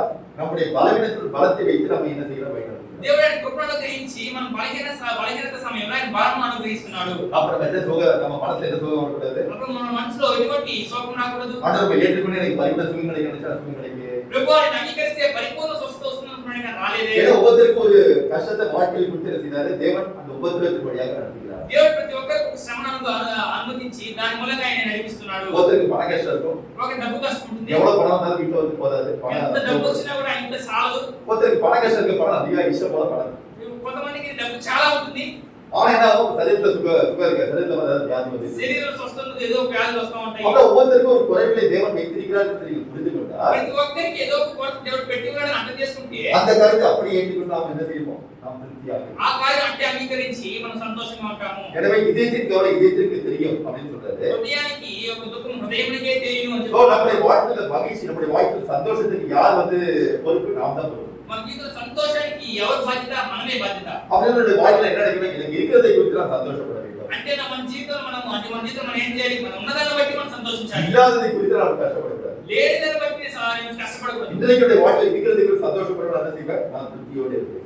ఈ రోజు ఉన్నదాన్ని బట్టి నేను సంతోషిస్తే నేను ఎలా ఉంటాను? తృప్తిగా ఉంటాను. சோ முதல் காலம் என்ன பார்த்தோம்னா வாழ்க்கையில் எப்போது சந்தோஷமாக இருக்க முடியும்? మన జీవితంలో ఎప్పుడు మనం సంతోషంగా ఉండగలము? நாம் வந்து எப்படி திருப்தியாக ஒரு வாழ்வது என்பதை புரிந்து கொண்டு வாழ்வது. ఎలా తృప్తిగా జీవించాలో తెలుసుకున్నప్పుడు మాత్రమే. எப்படி பவுல் சொல்கிறாரோ, ఎలాగ పౌలు చెప్తున్నారు? எனக்கு குறைகள் ஏற்பட்டாலும் சரி, నాకు కొరతగా అయినా సరే, பரிபூர்ணமானாலும் சரி, పరిపూర్ణమైనా సరే, பட்டினியா இருந்தாலும் சரி, ఆకలి ఉన్నా సరే, எந்த ஒரு கஷ்டம் இருந்தாலும் சரி, ఎటువంటి కష్టం వచ్చినా సరే, நம் மனசு ரம்யமாக சந்தோஷமாக இருக்க கற்றுக்கொண்டேன். నేను మనసులో సంతోషంగా ఉండడానికి నేర్చుకున్నాను. எனவே நாம் திருப்தியான ஒரு வாழ்க்கை வாழ்வதற்கு நீங்கள் நாட்டு கற்றுக்கொண்டு வாழ்க்கை. తృప్తి అయిన ఒక జీవితము, సంతృప్తిమైన జీవితముగా జీవించడానికి మీరు నేర్చుకోవాలి. இப்போ உதாரணத்துக்கு பாருங்க. చూడండి ఉదాహరణకి, உங்க வீட்ல உங்க ஹஸ்பண்ட் வந்து சொல்றாரு நீ சப்பாத்தி பண்ணுன்னு சொல்றாரு. చూడండి ఉదాహరణకి నీ భర్త ఇంట్లో చెప్తున్నాడు ఈ రోజు చపాతీ చెయ్యి. சில பேர் என்ன சொல்லுவாங்க? அவங்க சொன்னதை செஞ்சாதான் அவங்க சந்தோஷம். కొంతమందికి ఇవాళ చెప్పింది చేస్తే నేను సంతోషంగా ఉంటుంది. சில பேருக்கு என்னன்னா அவங்க என்ன கிடைக்குதோ அதை குறித்து சந்தோஷப்படுவாங்க. కొంతమంది అయితే వాళ్ళకి ఏది దొరుకుతుందని బట్టి సంతోషంగా ఉంటారు. என்னோட வாழ்க்கையில என்ன செஞ்சேன்னா ஸ்டார்டிங்ல இருந்து நான் என்ன செஞ்சேன்? ప్రారంభం నుంచి నా యొక్క జీవితంలో எனக்கு చూసినట్లయితే என்ன கிடைக்குதோ அதை குறித்து சந்தோஷப்பட்டேன். ప్రారంభంలో నా జీవితంలో ఏం చేశానంటే నాకు ఏది దొరుకుతుందో దాని బట్టి సంతోషంగా ఉండేవాడిని. அது நேம்ல இருந்தது. ఆ ప్రకారం నేర్లో ఉన్నప్పుడు இந்த மெனு என்னவாங்க என்ன தருவாங்க அது என்னோட இஷ்டப்படி இருக்காது. ఎందుకంటే మెను ఏమైతే ఇస్తారో నా ఇష్ట ప్రకారం ఉండదు. அங்க இன்னைக்கு மார்னிங் பிரெட் ஜாம் பட்டர்னா அதெல்லாம் சாப்பிடுவோம். ఆ మార్నింగ్ బ్రెడ్ జామ్ బటర్ ఉంటే దాన్ని తింటాను. இன்னைக்கு பூரினா பூரி பாஜினா பூரி தான் சாப்பிடுவோம். పూరి బాప్తి అంటే பூரி அது பொரியல் தான் அதெல்லாம். పూరి దానికి ఏదైనా చేసి పెడతారంటే దాన్ని తింటాను. அப்ப இந்த மெனு வந்து என்னோட இஷ்டப்படி இல்ல அங்க என்ன கிடைக்குதோ அதை சாப்பிடுவோம். మెను నా ఇష్ట ప్రకారం ఉండదు. ఆ ఏం దొరుకుతుందో అది తింటాను. அதே போல இப்ப வந்து மேரேஜ் ஆனதுக்கு அப்புறம் ఆ ప్రకారమే నాకు వివాహమైన అనంతరము என்னோட வைஃப் என்ன செய்யறாங்களோ அதை சாப்பிடுவோம். నా భార్య ఏది చేస్తుందానే నేను తింటాను. சோ அதே நான் சந்தோஷமா சொன்னேன்னா அங்க வந்து அதே டேஸ்ட் வந்து பிடிக்காது. ஆனா வீட்ல நல்லா சுகமா இருக்கு. ఎందుకంటే నాకు అక్కడ చేసే వంటలు నేను ఇంట్లో చేసే వంటలు నాకు నచ్చవు, కానీ ఇంట్లో చేసే బాగుంటుంది నేను తింటాను. ஆனா நான் எப்படி திருப்தியாக இருக்க கற்றுக்கொண்டேன். నేను తృప్తిగా నేర్చుకున్నాను. அப்ப இன்றைக்கு வந்து ஓகே இந்த என்ன கிடைக்குது உப்பா கிடைக்குதா சந்தோஷம். ఈ రోజు నాకు ఏం దొరుకుతుంది? ఉప్మా దొరుకుతుందా? ఉప్మా నేను దేవునికి స్తోత్రము. நீங்க சப்பாத்தி கிடைக்குதா வெரி குட் கர்த்தருக்கு மகிமை உண்டாதாக. ఈ రోజు చపాతీ దొరుకుతుందా? దేవునికి మహిమ కలుగును గాక. இப்படி நான் வாழும்போது நான் திருப்தியாக இருக்க முடியும். ఇలా నేను జీవించినప్పుడే నేను తృప్తిగా జీవించగలను. அப்ப எனக்கு இது வேண்டும் என்று நினைத்து அதை குறித்து நான் கேட்கும்போது எனக்கு திருப்தி வர மாட்டேங்குது. ఎందుకంటే ఇది నాకు కావాలి అని అనుకున్నప్పుడు అది దొరకకపోతే నాకు తృప్తి లేదు. இது ஒரு ஆகாரத்துக்கு ஒரு உதாரணம் சொன்னேன். ఇది ఆహార కొరకు ఉదాహరణ அதோட చెప్పాను. வாழ்க்கையில ஒவ்வொரு காரியத்திலும் என்ன செய்வது திருப்தியாக இருக்க முடியும். అలాగే జీవితంలో ప్రతి విషయంలో ప్రతి కార్యంలో మీరు తృప్తిగా ఉండాలి. நீங்க ஒரு உத்தியோகம் பாக்குறீங்க. ఉద్యోగం చూస్తున్నారు, உங்களுக்கு 10,000 சாலரி வருது. నీకు 10,000 ఉద్యోగం వస్తుంది. ஒரு 20,000 சாலரி வந்தா சந்தோஷமா இருக்கும். నీకు 20,000 వస్తే జీతం వస్తే బాగుంటుంది అనుకుంటున్నారు. 20,000 வந்து சந்தோஷமா இருக்க நினைப்பீங்க. 20,000 మీకు వస్తే సంతోషంగా అనుకుంటారు. கட்டாயமா இருக்காது. 20,000 30,000 வரும். 20,000 వస్తున్నా 30,000 వస్తే బాగుంది అనుకుంటారు. சோ நம்முடைய வாழ்க்கையில் பணத்தின் மூலமாகவோ మన జీవితంలో డబ్బు మూలంగానో நம்முடைய வாழ்க்கையில் எந்த காரியத்தின் மூலமாக நமக்கு சந்தோஷம் வராது. ఏ కార్యం వల్ల మన సంతోషం రాదు. அந்த சந்தோஷம் எப்படி வரும்? సంతోషం ఎలా వస్తుంది? நாம் எப்படி திருப்தியாக வாழ்வதை பற்றி கற்றுக்கொண்டு வாழ்ந்தா சந்தோஷம். మనం తృప్తిగా ఎలా జీవించాలో నేర్చుకున్నప్పుడు మాత్రమే సంతోషం சோ వస్తుంది. இரண்டாவது காரியம் பார்ப்போம். రెండో కార్యం చూద్దాం. நாம் என்ன புரிந்துகொள்ள வேண்டும்? all things are going for my good. என்னோட வாழ்க்கையில் எல்லா காரியங்களும் நன்மைக்காக நடக்கிறது. నా జీవితంలో జరిగే ప్రతి కార్యం నా మేలు కొరకే అని అర్థం చేసుకున్నప్పుడు all things are happening for my good. என்னோட வாழ்க்கையில் நடக்கிற ஒவ்வொரு காரியங்களும் என்னுடைய நன்மைக்காக நடக்கிறது. నా జీవితంలో జరిగే ప్రతి కార్యం నా మేలు కొరకే. so whatever things that are happening in my life that is happening for my good. என்னுடைய நன்மைக்காக நடக்கிறது. నా జీవితంలో జరిగే ప్రతి కార్యం నా మేలు కొరకే అనుకున్నప్పుడు என்னோட எடுத்துக்கொள்ளுங்கள். నాతో పాటు తీసుకోండి. The book of Romans chapter 8 verse 28. ரோமர்கள் நிருபம் 8ஆம் அதிகாரம் 28ஆம் வசனம். రోమీయులకు రాసిన పత్రిక 8వ అధ్యాయం 21వ వచనము. The book of Romans chapter 8 verse 28. దేవుని ప్రేమించు వారికి అనగా ఆయన సంకల్పము చొప్పున పిలువబడిన వారికి మేలు కలుగుటకై సమస్తమును సమకూడి జరుగుచున్నదని ఎరుగుదుము. நீங்கள் நான் உண்மையாக தேவன் மேல் அன்பு வைத்தார். మీరు నేను నిజముగా దేవునిపై ప్రేమ அவர் ఉంచినట్లయితే வசனத்தின்படி நான் வாழும்போது ఆయన వాక్యానుసారంగా మీరు నేను జీవించినప్పుడు இதுல கண்டிஷன் என்னதுல முக்கியமான கண்டிஷன் என்னன்னா ముఖ్యమైన నిబంధన ఏంటంటే நீங்கள் நான் தேவன் உண்மையாக அன்பு கூறும்போது మీరు నేను నిశ్చయంగా దేవునిపై ప్రేమ தேவன் చూపించినప్పుడు அன்பு கூறுவது என்னன்னா దేవుని ప్రేమించడం అంటే అర్థం அவர் ఏంటి? வசனத்தின்படி கட்டளை வாழ்வது தேவன் அன்பு கூறுவது. ఆయన పట్టడంలో ఆయన ఆజ్ఞల ప్రకారం జీవించడమే. உண்மையாக நீங்கள் நான் தேவன் அன்பு கூறும்போது మీరు నేను నిజంగా దేవుని ప్రేమించిన వారైతే நம்முடைய வாழ்க்கை நடக்கிற எல்லா காரியமும் நமக்கு நன்மைக்கு ஏதுவாக நடக்கிறது. మన జీవితంలో జరిగే ప్రతి కార్యం మన మేలు కొరకే జరుగుతుంది. நம்முடைய தேவன் எப்படிப்பட்டவர்? మన దేవుడు ఎలాంటి వాడు? சங்கீதம் 119 எடுத்துப்போம். Psalm 119. Keerthana 119వ Keerthana The book of Psalm 119 68 verse 68. 68వ వచనం. The book of Psalm chapter 119 verse 68. నీవు దయాళువై మేలు చేయుచున్నావు. நம்முடைய தேவன் எப்படிப்பட்டவர்? நல்லவர், நம்முடைய வாழ்க்கையில் நன்மை செய்கிறவராக இருக்கிறார். మన దేవుడు ఎలాంటి వాడే ఉన్నాడు? దయాళుడు అంటే మంచివాడును మేలు చేసేవాడే ఉన్నాడు. நம்முடைய தேவன் எப்போது நன்மை செய்கிற தேவனாகவே இருக்கிறார். మన జీవితం ఎల్లప్పుడూ మేలు చేసే దేవుడుగానే ఉన్నాడు. சோ ஆனாலும் நம்முடைய வாழ்க்கையில் சில கஷ்டங்கள் வருகிறதா? కానీ మన జీవితంలో కొన్ని కష్టాలు அந்த వస్తున్నాయి. தேவன் நம்முடைய வாழ்க்கையில் நன்மை தான் செய்ய விரும்புகிறார். దేవుడు మన జీవితంలో మేలు చేయడానికి ఇష్టపడుతున్నాడు. இன்றைக்கு தேவன் தீர்க்கதரிசனமாக பேசும் வார்த்தை இல்ல. ఈ రోజు దేవుడు ప్రవచనంగా మాట్లాడిన మాటలేమిటి? இஸ்ரவேல் பரிசுத்தரும் மீட்பருமாகிய ஒரு தேவனாகிய கர்த்தர் சொல்கிறது என்னவென்றால் ఇశ్రాయేలు దేవుడు విమోచకుడు రక్షకుడైన నీ దేవుడు చెప్పిన కార్యం ఏంటంటే பிரயோஜனமான காரியம் உனக்கு போதித்து உன்னை செம்மையான நடத்துகிற தேவன் நான். ప్రయోజనమైన కార్యాలకు బోధించి చక్కని త్రోవలో నడిపించి దేవుడే ఉన్నాను. அவர் நமக்கு நன்மையான காரியத்தை அதாவது நம்முடைய வாழ்க்கை எது நன்மை என்று அவர் நினைக்கிறாரோ அதை நடத்துகிறார். మన జీవితంలో ఏది మనకి మేలైందో అది ఆయన ఆ ప్రకారం ఆయన నడిపిస్తున్నాడు. நம்முடைய பார்வை நன்மை அல்ல, మన చూపులో మేలు కాదు. தேவனுடைய பார்வை எது நன்மையோ அந்த வழியில் நடத்துகிறார். దేవుని దృష్టిని ఏది మేలైనదో ఆ ప్రకారం ఆయన నడిపిస్తున్నాడు. அப்படி நடக்கும்போது நம்முடைய வாழ்க்கையில் சில சோதனைகள் வரலாம். అలా నడుచుకుంటున్నప్పుడు మన జీవితంలో కొన్ని శ్రమలు కలగవచ్చు. அப்போ தேவன் நம்மை பார்த்து என்ன சொல்கிறார்? దేవుడు మనం చూసి ఏం చెప్తున్నాడు? The book of 1 Corinthians chapter 10 verse 13. 1 கொரிந்தியர் 10ஆம் அதிகாரம் 13ஆம் வசனத்தை பார்க்கும்போது కొరింథీయులకు రాసిన మొదటి పత్రిక The book of 1 Corinthians chapter 10 verse 13. 10వ అధ్యాయం 11వ వచనము. సాధారణంగా మనుషులకు కలుగు శోధన తప్ప మరి ఏది మీకు సంభవింపలేదు. దేవుడు నమ్మదగినవాడు. మీరు సహింపగలిగినంత కంటే ఎక్కువగా ఆయన మిమ్మల్ని శోధింపబడనీయడు. అంతేకాదు సహింపగలుగుటకు ఆయన శోధనతో కూడా తప్పించుకుని మార్గమును కలుగు చేయను. సో మనుషునికి నేను చూడడం శోధన ఎదుర్కొనే కలగవచ్చు. అంటే మనుషులకి ఎదుర్కొనే శోధనలు మీకు నాకు వస్తున్నాయి. మనుషులకు వరాదేదో புதிய శోధనలు వరాలంటే ఇతరులకి రానటువంటి పెద్ద శోధనలు మీకు రావట్లేదు. దేవుడు ఉண்மையாக இருக்கிறார். దేవుడు నిజంగా ఉన్నాడు. శోధన తప్పిపోతున్న ఒక వడి ఉంటారు. మనిషి శోధన కలిగినప్పుడు కూడా శోధన తప్పించుకునే మార్గాన్ని దేవుడు కలుగజేస్తున్నాడు. అది ఆగారుடைய வாழ்க்கையில் நடந்தது என்று பார்க்கும்போது ఆదిమ హాగారు జీవితంలో ఏదైతే చూసినప్పుడు அவருடைய எஜமானியாகிய சாராள் என்ன செய்தார்? యజమానురాలైన సారా ఏం చేసింది? இவளுக்கு அதாவது ஆகாருக்கு இஸ்மவேல் இருந்து குழந்தை பிறப்பதற்கான சூழ்நிலை வந்தபோது హాగారికి ఇస్మాయిల్ ఒక బిడ్డ జన్మించడానికి ముందు அப்போது அது கர்ப்பத்தில் இருந்தபோது గర్భంలో ఉన్నప్పుడు அவருடைய எஜமானி அற்பமாக நினைத்தார்.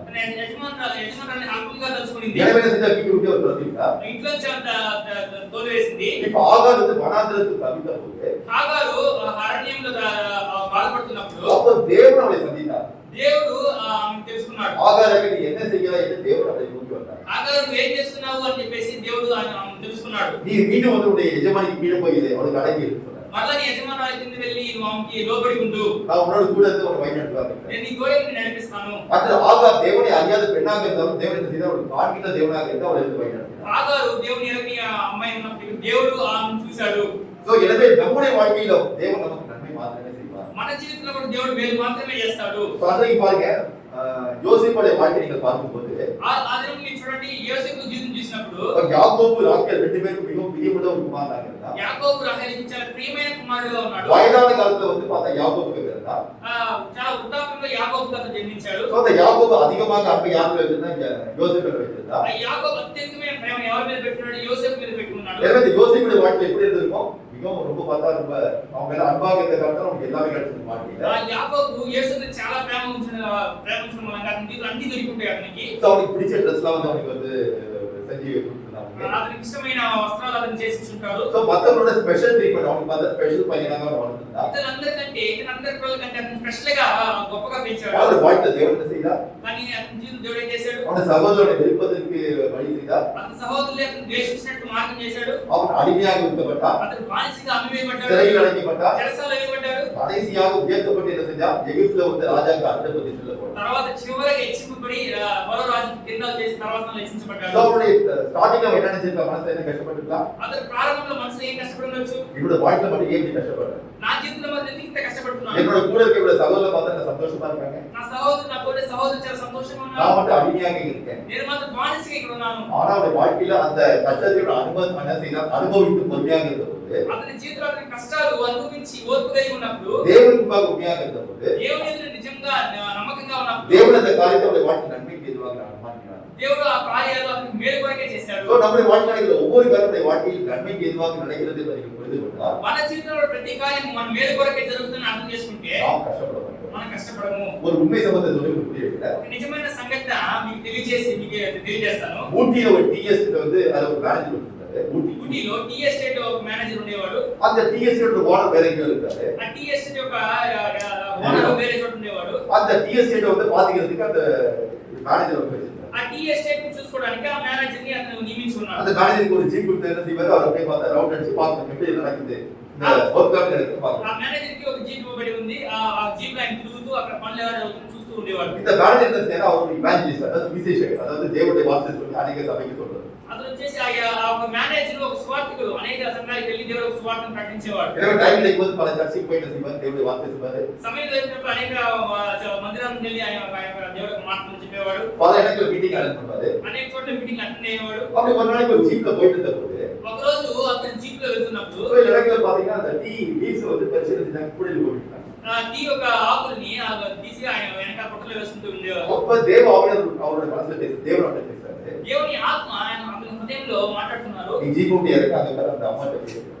జీపు నుంచి దిగి ఆ తల్లితో మాట్లాడు. இப்ப நேரா இறங்கி போய் அந்த அம்மாவுக்கு பக்கத்துல நிற்கிறாரு. ఇప్పుడు ఆ జీపు ఆయన దిగి ఆ తల్లి గారి పోయి మాట్లాడుతున్నాడు. அது ஒரு వయசான అమ్మஅவங்க. చాలా వృద్ధాప్యం ఉన్న ఆ తల్లి ఆమె. அவங்க பார்த்து அந்த டீ லீவ்ஸை பறிச்சு என்ன செய்றாங்க, சோத்திரம் சோத்திரம் சொல்லிட்டாங்க. ఆమె టీ యొక్క ఆకుల్ని కోసుకుంటూ వెనకేసుకుంటూ దేవుని స్తోత్రాలు స్తోత్రాలు అని చెప్తున్నారు. அப்ப பார்த்து ரொம்ப ஆச்சரியம். చాలా ఆశ్చర్యమైంది. நான் தான் தேவனுக்கு ஊழியம் செய்றேன். నేను దేవునికి సేవ ஆனா చేస్తున్నాను. ஜீப் எடுத்து வரும்போது நான் தேவனை பத்தி நினைக்கிறதே இல்லை. నేను జీప్ నుంచి తీసుకొచ్చేది దేవుని తలుచుకునేది లేదే. நான் ப்ரேயர் பண்றேன், அதுக்கு பார்த்துட்டு உலகத்துக்குரிய காரியத்தில் பிஸியே.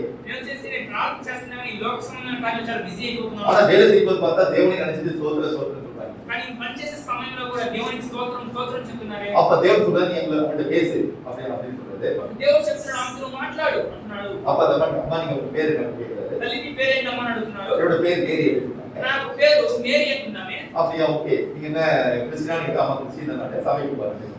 అప్పుడు అమ్మ మీరు క్రైస్తవురాలా అని అడిగినప్పుడు అవును నేను క్రైస్తవురాలనే అని చెప్పామనింది. அப்ப சொன்னாங்க வந்து நீங்க என்ன வந்து எப்படி சோத்திர வீடியோ வேலை செய்வீங்களா அப்படின்னு கேட்டபோது, ఎప్పుడు మీరు స్తోత్రం చెప్తూనే మీరు పని చేస్తారా అమ్మ అని అడిగినప్పుడు ஆமா ஆமா ஏன்னா வந்து எப்படி பார்த்தா அந்த பாட்டு பாடிட்டு சோத்திர வீடியோ வேலை செய்யும் அப்பதான் எனக்கு வேலை கலெக்டர் தெரியாது அப்படின்னு சொன்னாங்க. అవునయ్యా నేను ఎల్లప్పుడూ దేవుని స్తోత్రాలు చెప్పుకుంటా, నేను మనసులో పాటలు పాడుకుంటా, నేను పని చేసినప్పుడే పని యొక్క పనిని సమస్యపోలేను అన్నాడు.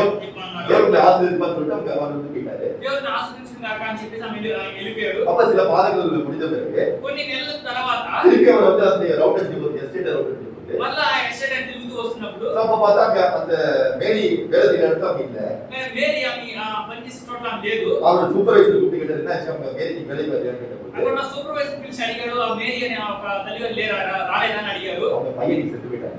ఆయన ఒక కుమారుడు చనిపోయాడు. அது கேட்ட மனசு ரொம்ப కష్టமாயிடுச்சு. అది వినగా ఆయన చాలా మనసు కష్టమైంది. போய் பார்க்கலாம் அப்படின்னு சொல்லிட்டு சொன்னபோது వెళ్ళి చూద్దాము అనుకున్న వెళ్ళినప్పుడు இவரு ஜீப்ல உட்காந்து கொஞ்சம் தூரம் போனாங்க. அப்புறம் ஜீப் கடைசியில போது அவங்க நடந்து போறது சொன்னாங்க. జీప్ చివరి వరకు వెళ్ళదండి, మీరు జీప్ విడిచి కొంచెం నడిచిపోవాలని చెప్పి అన్నారు. அப்ப நடந்து ஒரு ஒத்தடி பாதை வர குடுக்கான பாதை நடந்து போனாங்க. చాలా చిన్న మార్గం అది, ఒక మనిషి వెళ్ళగలరు అలాంటి మార్గం నడుచుకుంటూ அங்க వెళ్ళినప్పుడు வந்து ஒரு சின்ன குடிசை. ఒక చిన్న గుడిసె. அதை பார்த்தா இந்த அம்மா வந்து உள்ள உட்காந்துருக்காங்க. దాన్ని చూస్తే ఆ తల్లి గారు ఇంట్లో కూర్చున్నారు. அந்த பையன் வந்து செத்து போயிருக்கான். ఆ పిల్లవాడు చనిపోయి ఉన్నారు. அந்த பையன் வந்து பிசிக்கலி ஹேண்டிகேப்ட், அதாவது அவரோட ஒரு சைடு கால் நடக்குது, சப்பானியா இருந்தாங்க. అతను వచ్చేసి ఒక అంగవైకల్యం కలిగిన వాడు. சோ பார்த்தா அந்த பையனுக்கு பக்கத்துல அந்த அம்மாவோட பொண்ணு உட்காந்து செத்து பொண்ணுக்கு ரெண்டு கண்ணு தெரியாது. ఆ పక్క వచ్చేసి కుమార్తె ఉంది, ఆ కుమార్తెకు ఆ తల్లి యొక్క కుమార్తెకు రెండు కళ్ళు కనిపించదు. அப்ப இவர் அதை பார்த்து அந்த అమ్మ பார்த்தா ரொம்ப கஷ்டமா இருந்துச்சு. ఆ తల్లి గారు చూసినప్పుడు చాలా కష్టం వేసింది. அந்த கிராமத்துல ஒரு 4 பேர் வீட்டுக்கு வெளில உட்காந்துருந்தாங்க. ఆ గ్రామం 4-5 మంది వచ్చి வந்து ஐயா நீங்க ப்ரேயர் பண்ணாம போறீங்க, ப்ரேயர் பண்ணுங்க அப்படின்னு சொல்லிட்டு சொன்னாங்க. ఇప్పుడు వచ్చేసి అయ్యా మీరు ప్రార్థన చేయమని ప్రార్థన చేయండి అని చెప్పేసి అడిగారు. இப்ப இவருக்கு என்ன ப்ரேயர் பண்றதுன்னு தெரியல. వీళ్ళకి ఏం ప్రార్థన చేయాలో తెలియలేదు. ஏன்னா அந்த அம்மா ரொம்ப கஷ்டமான சூழ்நிலை இருக்காங்க, பையன் செத்து போயிட்டான். చాలా చాలా కష్టమైన పరిస్థితిలో ఉంది, ఏం చేయాలో తెలియలేదు. கணவன் இல்லாம ஒரு விடோ அவங்க விதவியா இருக்காங்க. ఆమె భర్త లేడు, ఆమె ఒక విధవరాలు. பார்த்தா ஒரே ஒரு பையன் செத்து போயிட்டான். ఒకే కుమారుడు, ఆ కుమారుడు చనిపోయాడు. அந்த பொண்ணு வீட்டுல இருந்து கொண்டு பார்த்தா கண்ணு தெரியாது. ఇంకో ఉన్న ఆ కుమార్తెకు ఆయన కళ్ళు కనిపించదు. அப்ப இவர் வந்து ரொம்ப மனசு கஷ்டப்பட்டு ப்ரேயர் பண்ணிட்டு வெளில வந்தாரு. ఆయన చాలా మనసులో కష్టపడి ప్రార్థన చేసి బయటకు వచ్చాడు. அப்ப வந்து சொன்னாங்க, நீ வந்து உங்களுக்கு பார்த்த கஷ்டமா இருக்கா அப்படின்னு கேட்டாங்க. అయ్యా మీకు చూడడానికి కష్టంగా ఉందా అని అడిగారు. இல்லம்மா உங்க சூழ்நிலை பார்த்தா மனசு கஷ்டமா இருந்துச்சு. అమ్మ మీ పరిస్థితి చూస్తే చాలా మనసులో కష్టంగా ఉంది. இல்லையா கஷ்டப்படாதீங்க, నాకు కష్టపడబాకండి. கடவுள் எல்லாத்தையும் நல்லதா செய்வாரு. దేవుడు నాకు అంతా మేలే చేస్తాడు. ஏன்னா நான் வந்து வேலை செய்ய வரும்போது 2 பேரும் நான் வீட்டுல விட்டு வந்தேன். నేను పని చేయడానికి వచ్చినప్పుడు నేను వచ్చేసి ఇంట్లో విడిచిపెట్టి వస్తాను. இந்த பையன் வந்து எங்க நடக்க முடியாது, பையனுக்கு வந்து தன்னோட வேலையை செய்ய முடியாது, ఆ పిల్లవాడు ఎక్కడ నడవలేదు, తన పని తను చేసుకోలేదు, அவனுடைய தங்கையும் பார்த்துக்க முடியாது. అతని యొక్క చెల్లిని చూసుకోలేడు. சரி தேவன் நினைச்சாரு இந்த பையன் இனிமே அவசியம் இல்லை, இனிமே வந்து இந்த பையனால வந்து பிரயோஜனம் சொல்லிட்டு எடுத்துட்டாரு. దేవుడు ఈ పిల్లవాడికి ప్రయోజనం లేదు అని చెప్పేసి దేవుడు ఈ పిల్లవాడిని దేవుడే తీసేసుకున్నాడు. நீங்க கஷ்டப்படாதீங்கன்னு சொல்லிட்டு அவங்க பேசுனாங்க. మీరు కష్టపడబాకండి అని చెప్పేసి మాట్లాడారు. அப்புறம் துக்கப்பட்டு அந்த இடத்துல விட்டு வந்தாரு. ఆయన దుఃఖపడి అక్కడి నుంచి బయటకు వచ్చాడు. திருப்பி சில மாசம் திருப்பி அந்த இடத்துல போயிட்டு இருந்தபோது మళ్ళా కొన్ని నెలల తర్వాత మళ్ళా ఆయన టీఎస్ఎన్ చుట్టూ తిరుగుతూ వస్తున్నప్పుడు திருப்பி அந்த மேரியம் ஞாபகம் வந்தாங்க. మళ్ళా ఆ మేరీ ఆమె జ్ఞాపకం వచ్చాడు. அன்னைக்கு பார்த்தா அந்த மேரி வந்து வெளியே வரல. ఆ రోజు కూడా చూసినట్టయితే ఆ మేరీ ఆమె పనికి రాలేదు. சூப்பர்வைசர் கேட்டபோது సూపర్వైజర్ అడిగినప్పుడు அவங்க இருந்த ஒரே போட்டு செத்து போயிடுச்சு. ఆమెకున్న ఒక్కగా ఒక మాట చనిపోయింది. திருப்பி அவங்க வீட்டுக்கு போய் பார்த்தாரு. మళ్ళీ ఇంటికి వెళ్ళి చూస్తున్నాడు. அவங்க பார்த்தா அந்த பொண்ணு செத்துக்கு ஒண்ணு இல்லாம உட்காந்துருக்காங்க. ఆమె చేసి ఆ కుమార్తె చనిపోయింది, ఏమీ లేకుండా కూర్చొని ఉన్నారు. அப்ப நினைக்கிறது பாத்தீங்கன்னா ஒரே ஒரு ஆதரவு அந்த பொண்ணு செத்து போயாச்சு. ఈమెకున్న ఒకే ఒక ఆదరణ ఆమె కుమార్తె చనిపోయింది. ஆதரவு ஏன் சொன்னீங்க? ప్రభు ఎందుకు ఇలా చేశారు? உங்களுக்கு ஒரே ஒரு ஆதரவு என்ன, கணவன் இல்ல, பிள்ளைகள் யாரும் இல்ல, ஒரே ஒரு பொண்ணு சார், பொண்ணு எடுத்துட்டீங்க. ఇప్పుడు భర్త లేడు, కుమార్తె లేడు, ఇప్పుడు ఒకే ఒక ఆదరణ ఉన్న ఆ కుమార్తెను తీసేసుకున్నారా? அப்படி மனசுக்குள்ள அவர் கஷ்டப்பட்டு మనసులో ఆయన కష్టపడుతున్నప్పుడు அந்த அம்மா வந்து கேட்டாங்க, ఆ తల్లిగారు వచ్చి మాట్లాడారు. என்னைய கஷ்டப்பட்டுருக்கா, ఏమయ్యా కష్టపడుతున్నారా? கவலைப்படாதீங்க, బాధపడకండి, ஏசி கொடுத்தா ஏசி எடுத்துறாரு, యేసు క్రీస్తు నాకు ఇచ్చారు, యేసు క్రీస్తు తీసుకున్నారు. அவருக்கு ஸ்தோத்திரம். ఆయనకే స్తోత్రం. ஏன்னா முதல்ல என்னோட கணவர் வந்து உயிரோட இருந்தபோது మొదటిగా నా భర్త ప్రాణంతో ఉన్నప్పుడు பயங்கர குடியாத இருந்தாரு. భయంకరంగా తాగుబోతుగా ఉన్నాడు. இயேசு வந்து கும்பிடுறதுக்கு வீட்டுல பைபிள் ஏதோ படிக்கிறது கூட விடாம அடிப்பாரு. యేసుక్రీస్తు వారిని నేను నొక్కడానికి బైబిల్ పఠించడానికి కూడా చేయకుండా ఆయన నన్ను రోజు పడతాడు. ஆனா வந்து 14 வந்து தேவனை கண்ணீர் விட்டு அழுத்தேன். అనేక సమయాలు నేను దేవుని వైపు కన్నీరు చూసి ప్రార్థించాను. அப்படி கணவனே தேவனை எடுத்துட்டாரு. నాకు భర్త దేవుడు తీసుకున్నాడు. அப்ப நான் நிம்மதியா ஓகே அட்லீஸ்ட் வந்து சபைக்கு போயிட்டு அந்த பிரார்த்தனை இருந்து பிரச்சனை இல்லாம இருந்தது. సరే నీ సంఘానికి వెళ్ళడానికి ప్రార్థించడానికి నాకు సమస్య లేకుండా ఉంది. இப்ப கூட ரெண்டு பிள்ளைங்க இருந்தாங்க.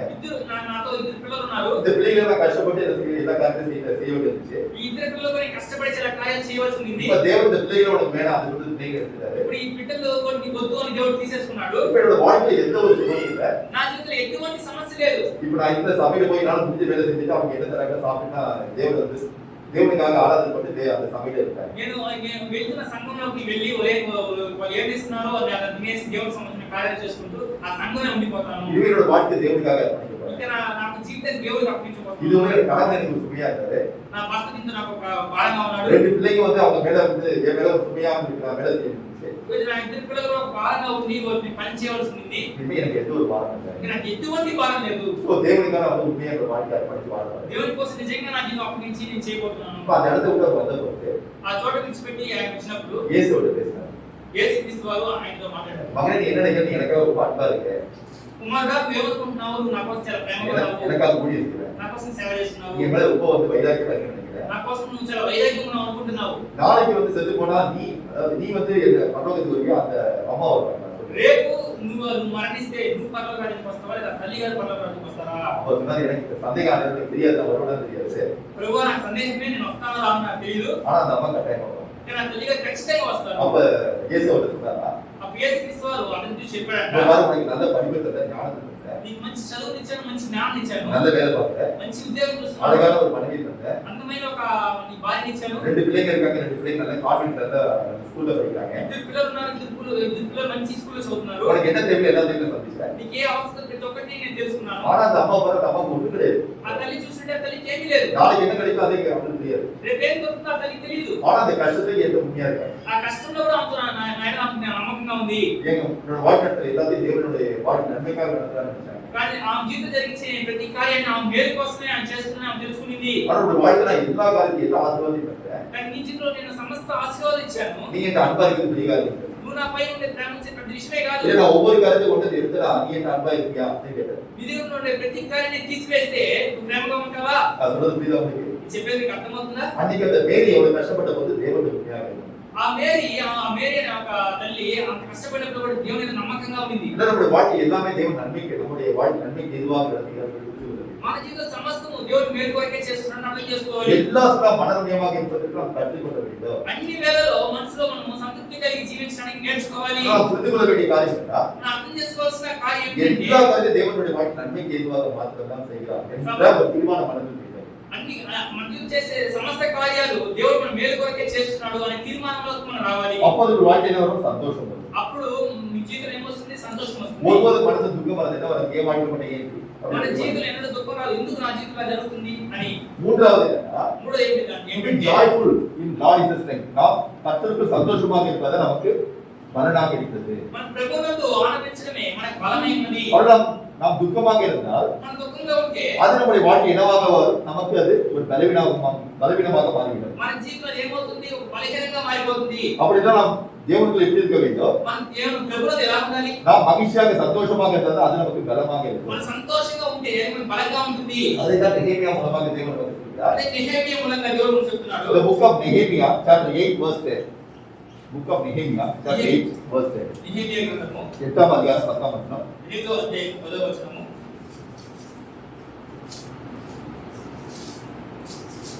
The book of Nehemiah chapter 8 verse 10. Nehemiah గ్రంథము 8వ అధ్యాయం 10వ వచనము. கர்த்தருக்கு மகிழ்ச்சியாக இருக்கிறார். ప్రభు యెహోవా యందు ఆనందించుట వలన మీరు To బలమొందుదురు. be joyful in Lord is our strength. நாம் கர்த்தருக்கு மகிழ்ச்சியாக இருப்பது நமக்கு. మన ప్రభువునందు ఆనందించడమే మనకు బలము. ஆனால் நம்முடைய வாழ்க்கை துக்கமாக இருந்தால் அது நமக்கு பலவீனமாக மாறிவிடும். நாம் வந்து சந்தோஷமாக இருக்க முடியாது. మన దుఃఖంగా ఉన్నట్లయితే అది బలహీనంగా మారిపోతుంది, మన సంతోషంగా ఉండలేము. இப்போது ஒரு சம்பவத்தை பார்த்து நாம் புரிந்து கொள்ள முடியும். ఇప్పుడు ఒక సంగతి చూసి మనం తెలుసుకోబోతున్నాం. என்னோட எடுத்துக்கொள்ளுங்கள். నాతో పాటు The తీసుకురండి. book of John chapter 20 verse 11 to 16. யோவான் 20ஆம் அதிகாரம் 11 ல இருந்து 16 படிப்போம். యోహాను సువార్త 20వ అధ్యాయము 11 ல ఇருந்து 16 படிப்போம். 11 నుంచి 16 వరకు చదువుదాము. అయితే మరియ సమాధి బయట నిలిచి ఏడ్చుచుండెను. இப்போ என்ன நடக்குது பாருங்க. முதல்ல மரியாள் தேவ இயேசு கூட ஒரு சீஷி இருந்தார். యేసుక్రీస్తు శిష్యుడు మగధలేని మరియ ఒక స్త్రీ ఉండేది. సో அவள் என்ன செய்தார்? கல்லறைக்கு வெளியே நிற்கிறார். ఆ సమాధికి బయట నిల్చుంది. ஏனென்றால் ఏమనగా இயேசுவுடைய சரீரம் உள்ளே இல்ல.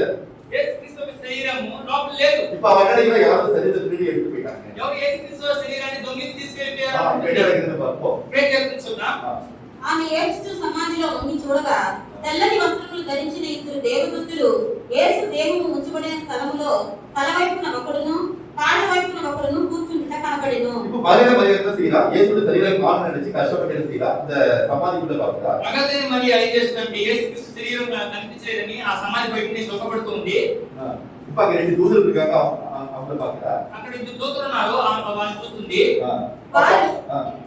వారు అమ్మ ఎందుకు ఏడ్చుచున్నామని ఆమెను అడుగుగా ఆమె నా ప్రభువును ఎవరు ఎత్తుకొని పోయిరి అయినను ఎక్కడ ఉంచిరో నాకు తెలియలేదని చెప్పెను. இப்போ என்ன சொல்றாங்க? பிரபு அதாவது இயேசு வந்து யார் எடுத்து போனாங்கன்னு தெரியல. அதுக்காக அழுதுட்டு இருக்காரு. నా ప్రభువు యేసుక్రీస్తుని ఎవరు తీసుకువెళ్ళారో తెలియలేదు. దానికి నేను ఏడుస్తున్నాను అని చెప్పి చెప్పింది. 14 படிப்போம். 14 చదువుదాం.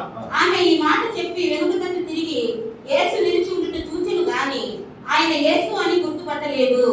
యేసు అమ్మ ఎందుకు ఏడ్చుచున్నావు ఎవరిని వెతుకుచున్నావు అని ఆమెను అడుగుగా ఆమె ఆయన తోటమాలి అనుకొని అయ్యా నీవు ఆయనను మోసుకొని పోయిన ఎడల ఆయనను ఎక్కడ ఉంచినవో నాకు చెప్పుము నేను ఆయనను ఎత్తుకొని పోదునని చెప్పెను. இப்போ பின்னால் இயேசு தான் இருக்கிறார். వెనక యేసుక్రీస్తు నిల్చున్నారు. இயேசு வந்து என்ன செய்தார்?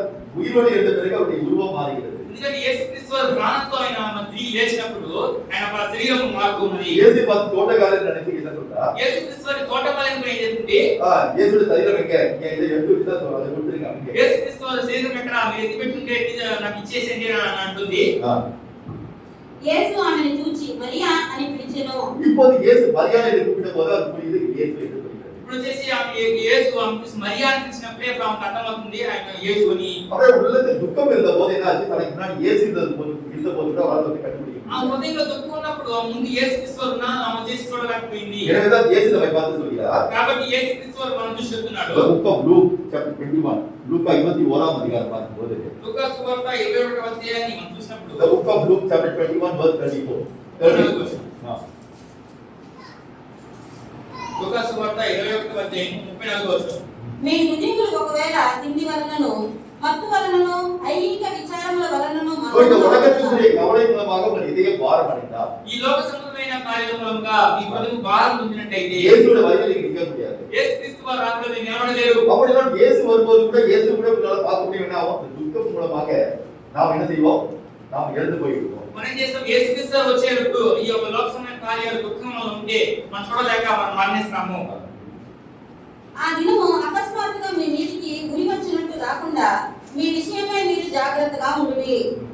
ఆ దినము భూమి అనంతటా నివసించే என்ன செய்யணும்? அந்த நாள் இயேசுடைய வருகை நாளில் நாம் வந்து அவருக்கு முன்பாக நிற்பதற்கு ఆ దినము అంటే యేసుక్రీస్తు రాకడ దినము ఆయన ఎదురు నిలబడడానికి நாம் அதிகமாக சாப்பிட்டு நிம்மதியாக தூங்கினாலும் சரி வருது. మనం ఎక్కువగా తిని మనం నిద్రపోయినా సరి రాదు. அதுபோல் வெறி குடிக்கிறது போதை வசூல் பயன்படுத்தலாம் அப்படியே கூடாது. తాగడం మత్తు పదార్థాలు భుజించడం ఇలా ఉండకూడదు. அதுபோல் இந்த உலகத்தின் கவலை மூலமாக எதையும் பாரம் அடைந்தாலும் நாம் இயேசுக்கு முன்பாக நிற்க முடியாது. ఈ లోక సంబంధమైన కార్యాల మూలంగా ఐహిక విచారం మూలంగా మన హృదయం భారం ఉందినా యేసుక్రీస్తు ఎదురు నిలబడలేము. அந்த மகன மரியா என்ன செய்தால்? இயேசு வந்து மரித்து உயிரோடு இருந்ததை அறியாமல் இருந்தார். అప్పుడు మగధలేని మరియ ఏం చేసింది? యేసుక్రీస్తు వారు ప్రాణంతో లేచి ఎదురు నిలబడినప్పుడు కూడా ఆయన తెలుసుకోలేకుండా పోయింది. அவர் சரீரம் எங்கே என்றது கஷ்டப்பட்டு ఆయన శరీరం ఎక్కడ అని కష్టపడుతుంది. அப்ப இயேசுவின் பின்பாக இருந்த போது கூட இயேசுவை கண்டுபிடிக்க முடியாது. యేసుక్రీస్తు వారే ఆమె వెనక వైపు ఉన్నప్పుడు కూడా కనిపెట్టలేకపోయింది.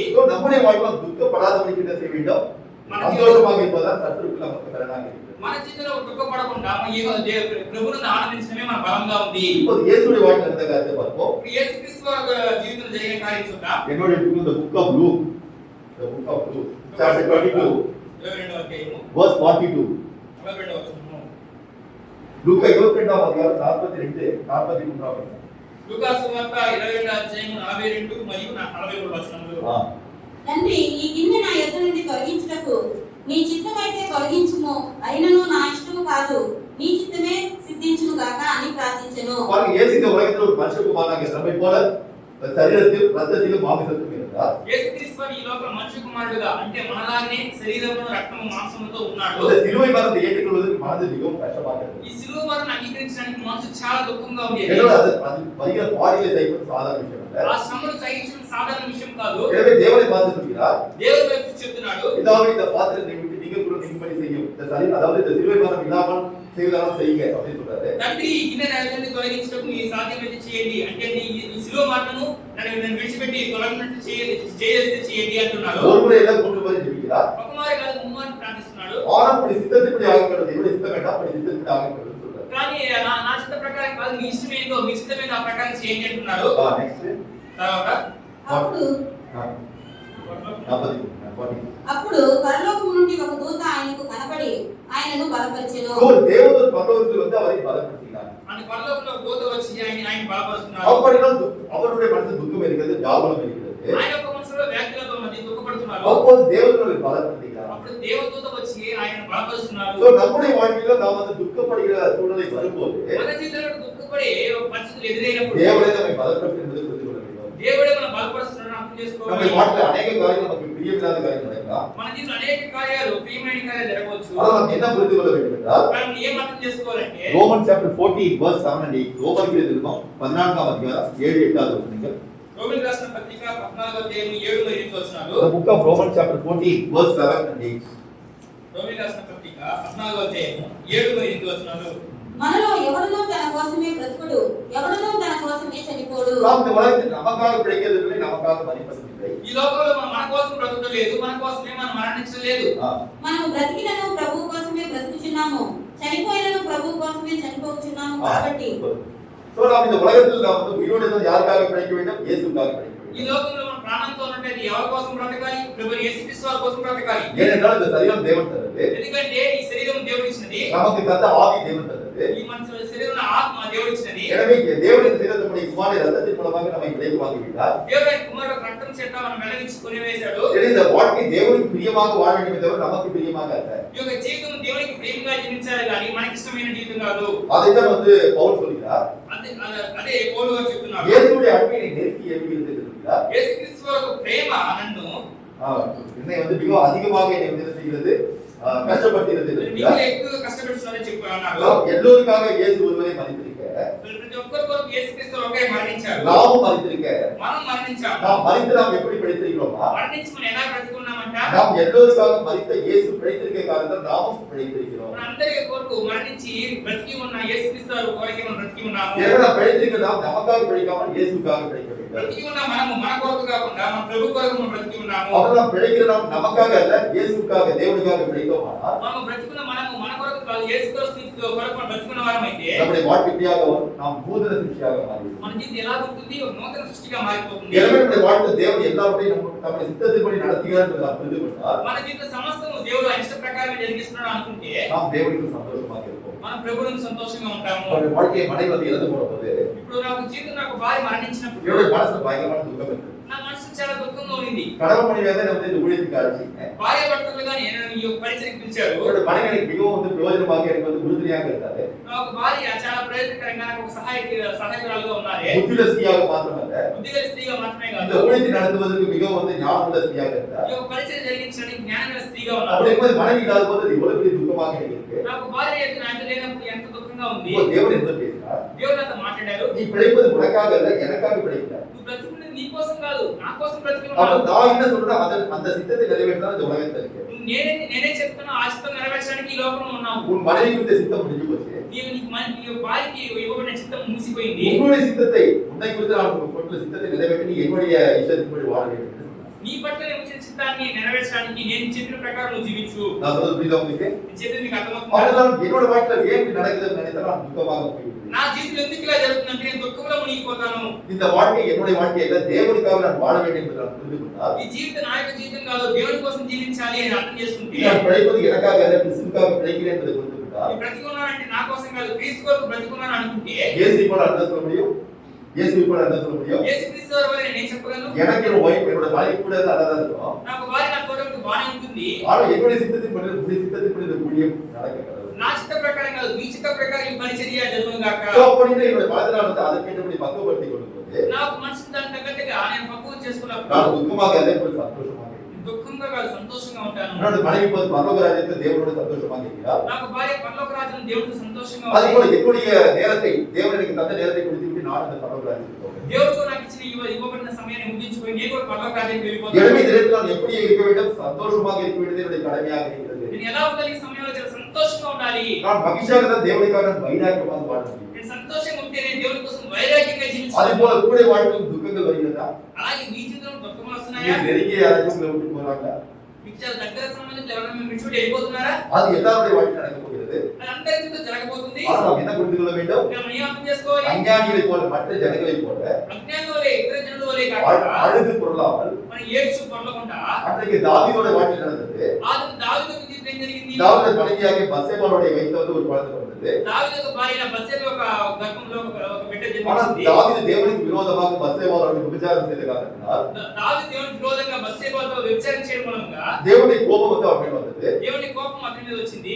தாவீது வந்து மனம் திரும்பி மன்னிப்பு கேட்ட பிறகு దావీదు మారుమనసు పొంది క్షమాపణ అడిగిన తర్వాత కూడా தேவன் அதை மன்னித்தாரா? దేవుడు క్షమించాడు. ஆனால் நீதியுள்ள நியாயத்தில் இருக்க காரணத்தால் அவனுக்கு தண்டனை தந்தார். నీతిగా న్యాయాధిపతి ఉండడం వలన అతన్ని శిక్షించాడు. நீ என்னுடைய நாமத்தை தூஷிப்பதற்கு காரணமாக இருந்த காரணத்தினால் నీవు నా నామం దూషించడానికి కారణం మూలంగా உன்னுடைய பிள்ளை சாகவே சாகும். నీకు బిడ్డ చనిపోతుంది. உன்னுடைய குடும்பத்தில் எப்போது இருக்கும் சில கஷ்டங்கள் இருந்து கொண்டே నీ இருக்கும். కుటుంబంలో ఎల్లప్పుడూ ఏదో ఒక కష్టాలు ఉంటూ அது ఉంటాయి. போல அவனுடைய மகனாகிய அப்சலோமே அவனை துரத்தினான். అటువంటి తన కుమారుడు అబ్సలోమే అతను వెళ్ళగొట్టాడు. அது போல அவனுடைய பிள்ளையாகிய ரொம்ப சீரியஸாக இருந்தது. ஒரு பிள்ளை வந்து ரொம்ப சீரியஸாக తన இருந்தது. బిడ్డ తెలిసి ప్రమాదకరంగా మారాడు. அப்ப உபவாசம் பண்ணி தேவனை ஜெபிக்கிறான். ఉపవాసం ఉండి ప్రార్థన చేసినప్పుడు அநேக நாட்கள் கடந்து போது అనేక దినములు జరిగిన తర్వాత ஒரு நாளைக்கு பையன் செத்துட்டாரு. ఒక రోజు అతని కుమారుడు మరణిస్తున్నాడు. சோ அப்ப அவர் வேலைக்காரங்க பேசுறாங்க, இப்ப தாவீது ராஜா எப்படி சொல்றது அவன் பிள்ளை செத்து போச்சு அப்படின்னு. ఇప్పుడు దావీదు రాజుకి ఎలా చెప్పేది అతని కుమారుడు చనిపోయాడని? அப்ப இது தாவீதோட காதுல விழுது. దావీదు చెవిలో పడుతుంది. அவன் என்ன செய்யறான்? நேரா போய் ஸ்நானம் பண்றான். వాడు నేరుగా పోయి స్నానం చేస్తున్నాడు. எருசலேம் ஆலயத்துல போய் தேவனை வந்து துதிக்கிறான், ஆராதிக்கிறான். యెరూషలేము మందిరానికి వెళ్ళి దేవుని స్తుతిస్తున్నాడు, ఆరాధిస్తున్నాడు. எனக்கு வீட்டுல வந்து சொல்ல எனக்கு ஆகாரத்தை சொல்லி பிளேட் வச்சு அதாவது சாப்பாடு சொல்றான். ఇంటికి వచ్చి ఏం చేస్తున్నాడు? నాకు ఆహారం పెట్టు అని చెప్పేసి పల్లె నాకు ఆహారం పెట్టని అడుగుతున్నాడు. அப்ப வேலைக்காரங்க ஆச்சரியப்படுறாங்க. అప్పుడు పనిచేసే సేవకులు ఆశ్చర్యపడుతున్నారు. ராஜா நேத்தி வந்து இவ்வளவு ரொம்ப துக்கத்தோட இருந்தீங்க. రాజా నిన్నటి వరకు చాలా దుఃఖంగా ఉన్నారు. ஆனா நீங்க உங்க பையன் செத்து விட்டா எவ்வளவு சந்தோஷம், நீங்க மாத்திரம் ரொம்ப சந்தோஷமா வந்து சாப்பாடு போட சொல்றீங்க. ఇప్పుడు వచ్చేసి మీ కుమారుడు చనిపోయాడు, అయినా కూడా మీరు చాలా సంతోషంగా నాకు ఆహారం పెట్టంటున్నారే. அப்ப தாவீது சொன்னா, అప్పుడు దావీదు చెప్పాడు, நான் நேத்தி என்ன நினைச்சேன், தேவனுடைய ஜெபத்தை கேட்டு ஒருவனுடைய பையன் உயிரோடு தருவான்னு நினைச்சேன். నేను నిన్న వరకు నేను అనుకున్నాను నా ప్రార్థన ఆలకించి దేవుడు నా కుమారుడిని ప్రాణం ఇస్తాడని. ஆனா இப்ப தெரிஞ்சு போச்சு என்னோட பையன் செத்து போயிட்டா. ఇప్పుడు నాకు తెలిసిపోయింది నా కుమారుడు చనిపోయాడు. என்னோட பையன் என்கிட்ட வர முடியாது. నా కుమారుడు నాకు రాలేడు. இப்ப நான் தான் என் பையன் போகணும். నేనే నా కుమారుడికి వెళ్ళాలి. அப்படி இருக்கும்போது இந்த உலகத்துல தேவன் அந்த வாழ்க்கையில என்ன செய்யணும்? தேவனுக்குள்ள சந்தோஷமா இருக்கணும். అలాగైతే ఈ లోకంలో దేవుడు ఇచ్చిన జీవితాన్ని ఎలా గడపాలి? సంతోషంగా గడపాలి. நான் சொல்றது புரியுதா? నేను చెప్పేది మీకు అర్థమవుతుందా? வாழ்க்கையில் உங்களுக்கு கஷ்டங்கள் வரும்போது நீங்கள் எப்படி இருக்கிறீர்கள் என்பது உங்களுடைய கருத்தில் இருக்கிறது. మీ జీవితంలో కష్టాలు వచ్చినప్పుడు మీ జీవితం ఎలా ఉన్నారనేది మీ చేతిలో ఉంది. ஆனால் எப்படிப்பட்ட வாழ்க்கை நம்முடைய வாழ்க்கையில் வந்தாலும் மகிழ்ச்சியாக இருப்பது நம்முடைய பலன் என்பது புரிந்து கொள்ளுங்கள். మన జీవితంలో ఎటువంటి పరిస్థితులు ఎదురైనప్పటికీ కూడా మన జీవితం సంతోషంగా ఉండడమే మన జీవితంలో మనకు బలంగా అర్థం చేసుకోవాలి. சாலமோன் நம்மை பார்த்து சொல்கிறார். సాలొమోను మనం చూసి చెప్తున్నాడు. The book of Proverbs chapter 15 நீதிமொழிகள் 15వ அதிகாரம் సామెతల గ్రంథము 15వ అధ్యాయం 13వ వచనத்தை பார்க்கும்போது 13వ వచనం చూసినట్లయితే The book of Proverbs chapter 15 verse 13 நீதிமொழிகள் 15వ அதிகாரம் 13వ వచనం. సామెతల గ్రంథము 15వ అధ్యాయం 13వ వచనము.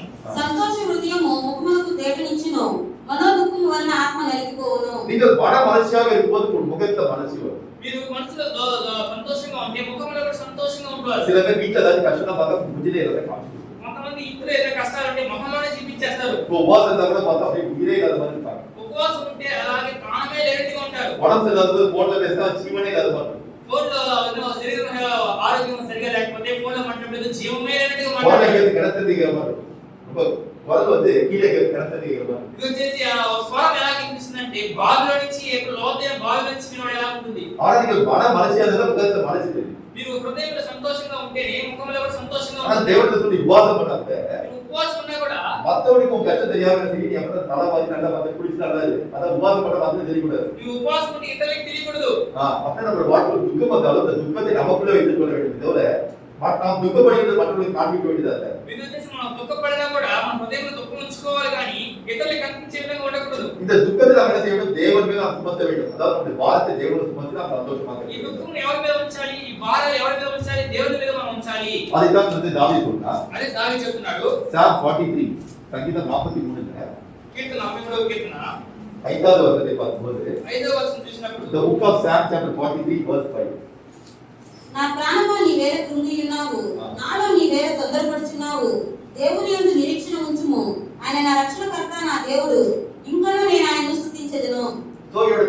தன்னுடைய பிராணத்தை தனக்கு தானே செஞ்சீங்களா? తన ప్రాణానికి అతనే చెప్పుకుంటున్నాడు. ஏன் கலங்குற? ஏன் உனக்கு ரொம்ப கஷ்டமா இருக்கு? ఎందుకు కుంగిపోతున్నావు? ఎందుకు కష్టపడుతున్నావు? நீ தேவனை நோக்கி பாருங்க, அவரை நோக்கி பிரார்த்தனை నువ్వు பண்ணு. దేవుని వైపు ప్రార్థన చెయ్యి. அப்போ மனசுல துக்கத்தை எடுத்து தேவன் முகத்தை சந்தோஷத்தை నీ கொடுப்பார். హృదయంలో దుఃఖాన్ని తీసేసి దేవుడు సంతోషాన్ని తీసుకొస్తాడు. நம்முடைய வாழ்க்கையிலும் మన జీవితంలో కూడా எப்படிப்பட்ட கஷ்டம் வந்தாலும் நம்முடைய வாழ்க்கையை செய்யணும். நாம் கர்த்தருக்கு மகிழ்ச்சியா இருப்பது நமக்கு பலனாக இருக்கும். ఎటువంటి కష్టం వచ్చినా కూడా మన జీవితంలో ఎలా ఉండాలి? మన హృదయంలో సంతోషం ఉండాలి. మన ప్రభువుకు బలంగా ఉండాలి. சோ நம்முடைய வாழ்க்கை நாம் எப்படி இருக்க வேண்டும் பார்த்தோம். మన జీవితం ఎలా ఉండాలో చూసాము. எப்போது சந்தோஷமாக இருப்பது எப்படி என்று பார்த்தோம். ఎల్లప్పుడూ సంతోషంగా ఉండడం ఎలాగని చూసాము. முதல்ல என்ன செய்யணும்? ஒரு திருப்திகரமான வாழ்க்கை வாழ்வதை கற்றுக்கொள்ள வேண்டும். మొదటిగా నేను చేయాలి తృప్తికరమైన జీవితం ఎలా జీవించాలో నేర్చుకోవాలి. இரண்டாவது நம்முடைய வாழ்க்கை நடக்கிற எல்லா காரியமும் நன்மைக்கு எதுவாக நடக்கிறதை புரிந்து கொள்ள வேண்டும். రెండవది మన జీవితంలో మన మేలు కొరకే జరుగుతుందని అర్థం చేసుకోవాలి. மூன்றாவது நம்முடைய வாழ்க்கையில் நாம் சந்தோஷமாக இருப்பது நம்முடைய பலன் என்பதை புரிந்து கொள்ள வேண்டும். మూడవది సంతోషంగా ఉండడం మన జీవితంలో బలము అని మనం తెలుసుకోవాలి. தேவன் நம்முடைய வாழ்க்கையில் நாம் தேவன் மேல் உண்மையாக நீங்களாம் அன்பு கொண்டிருந்தால் ఏమనగా మన జీవితంలో దేవుని మీద నిజంగా మనము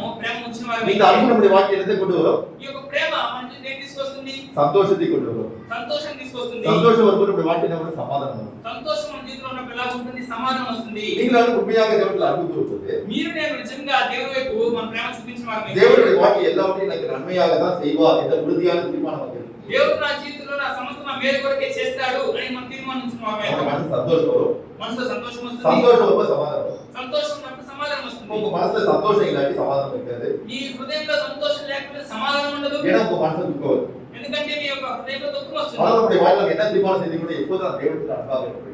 ఎందుకంటే మన హృదయంలో మనం ఏం తీర్మానించుకోవాలి? నేను ఎల్లప్పుడూ దేవుని ప్రేమగా ఉండాలి. தேவனில் அன்பாக இருக்கும்போது தேவன் எனக்கு எல்லா காரியத்தையும் நன்மைக்கு எதுவாக నీ நடத்துவார். దేవుని ప్రేమించినప్పుడు సమస్తం దేవుడు నా మేలు కొరకే చేస్తాడు. So, அப்படி இருக்கும்போது சந்தோஷமா இருப்பது நம்முடைய பலனாக இருக்கிறது. నీ సంతోషం ఉన్నమే నాకు బలంగా ఉన్నది. So, நினைக்கும் போது நம்முடைய வாழ்க்கை என்ன வருது? சந்தோஷம் வருது, சமாதானம் வருது. అలా ఉన్నప్పుడు మన జీవితంలో ఏమొస్తుంది? సంతోషం వస్తుంది, సమాధానం వస్తుంది. எனவே நாம் என்ன செய்ய வேண்டும்? కాబట్టి మనం ఏం చేయాలి? பிலிப்பியர் chapter 4 verse 6 and 7. பிலிப்பியர் 4ஆம் அதிகாரம் 6 7வது வசனத்தை பார்க்கும்போது ఫిలిప్పీ రాసిన పత్రిక 4వ అధ్యాయం 6వ వచనం చూసినప్పుడు the book of Philippians chapter 4 verse 6 and 7.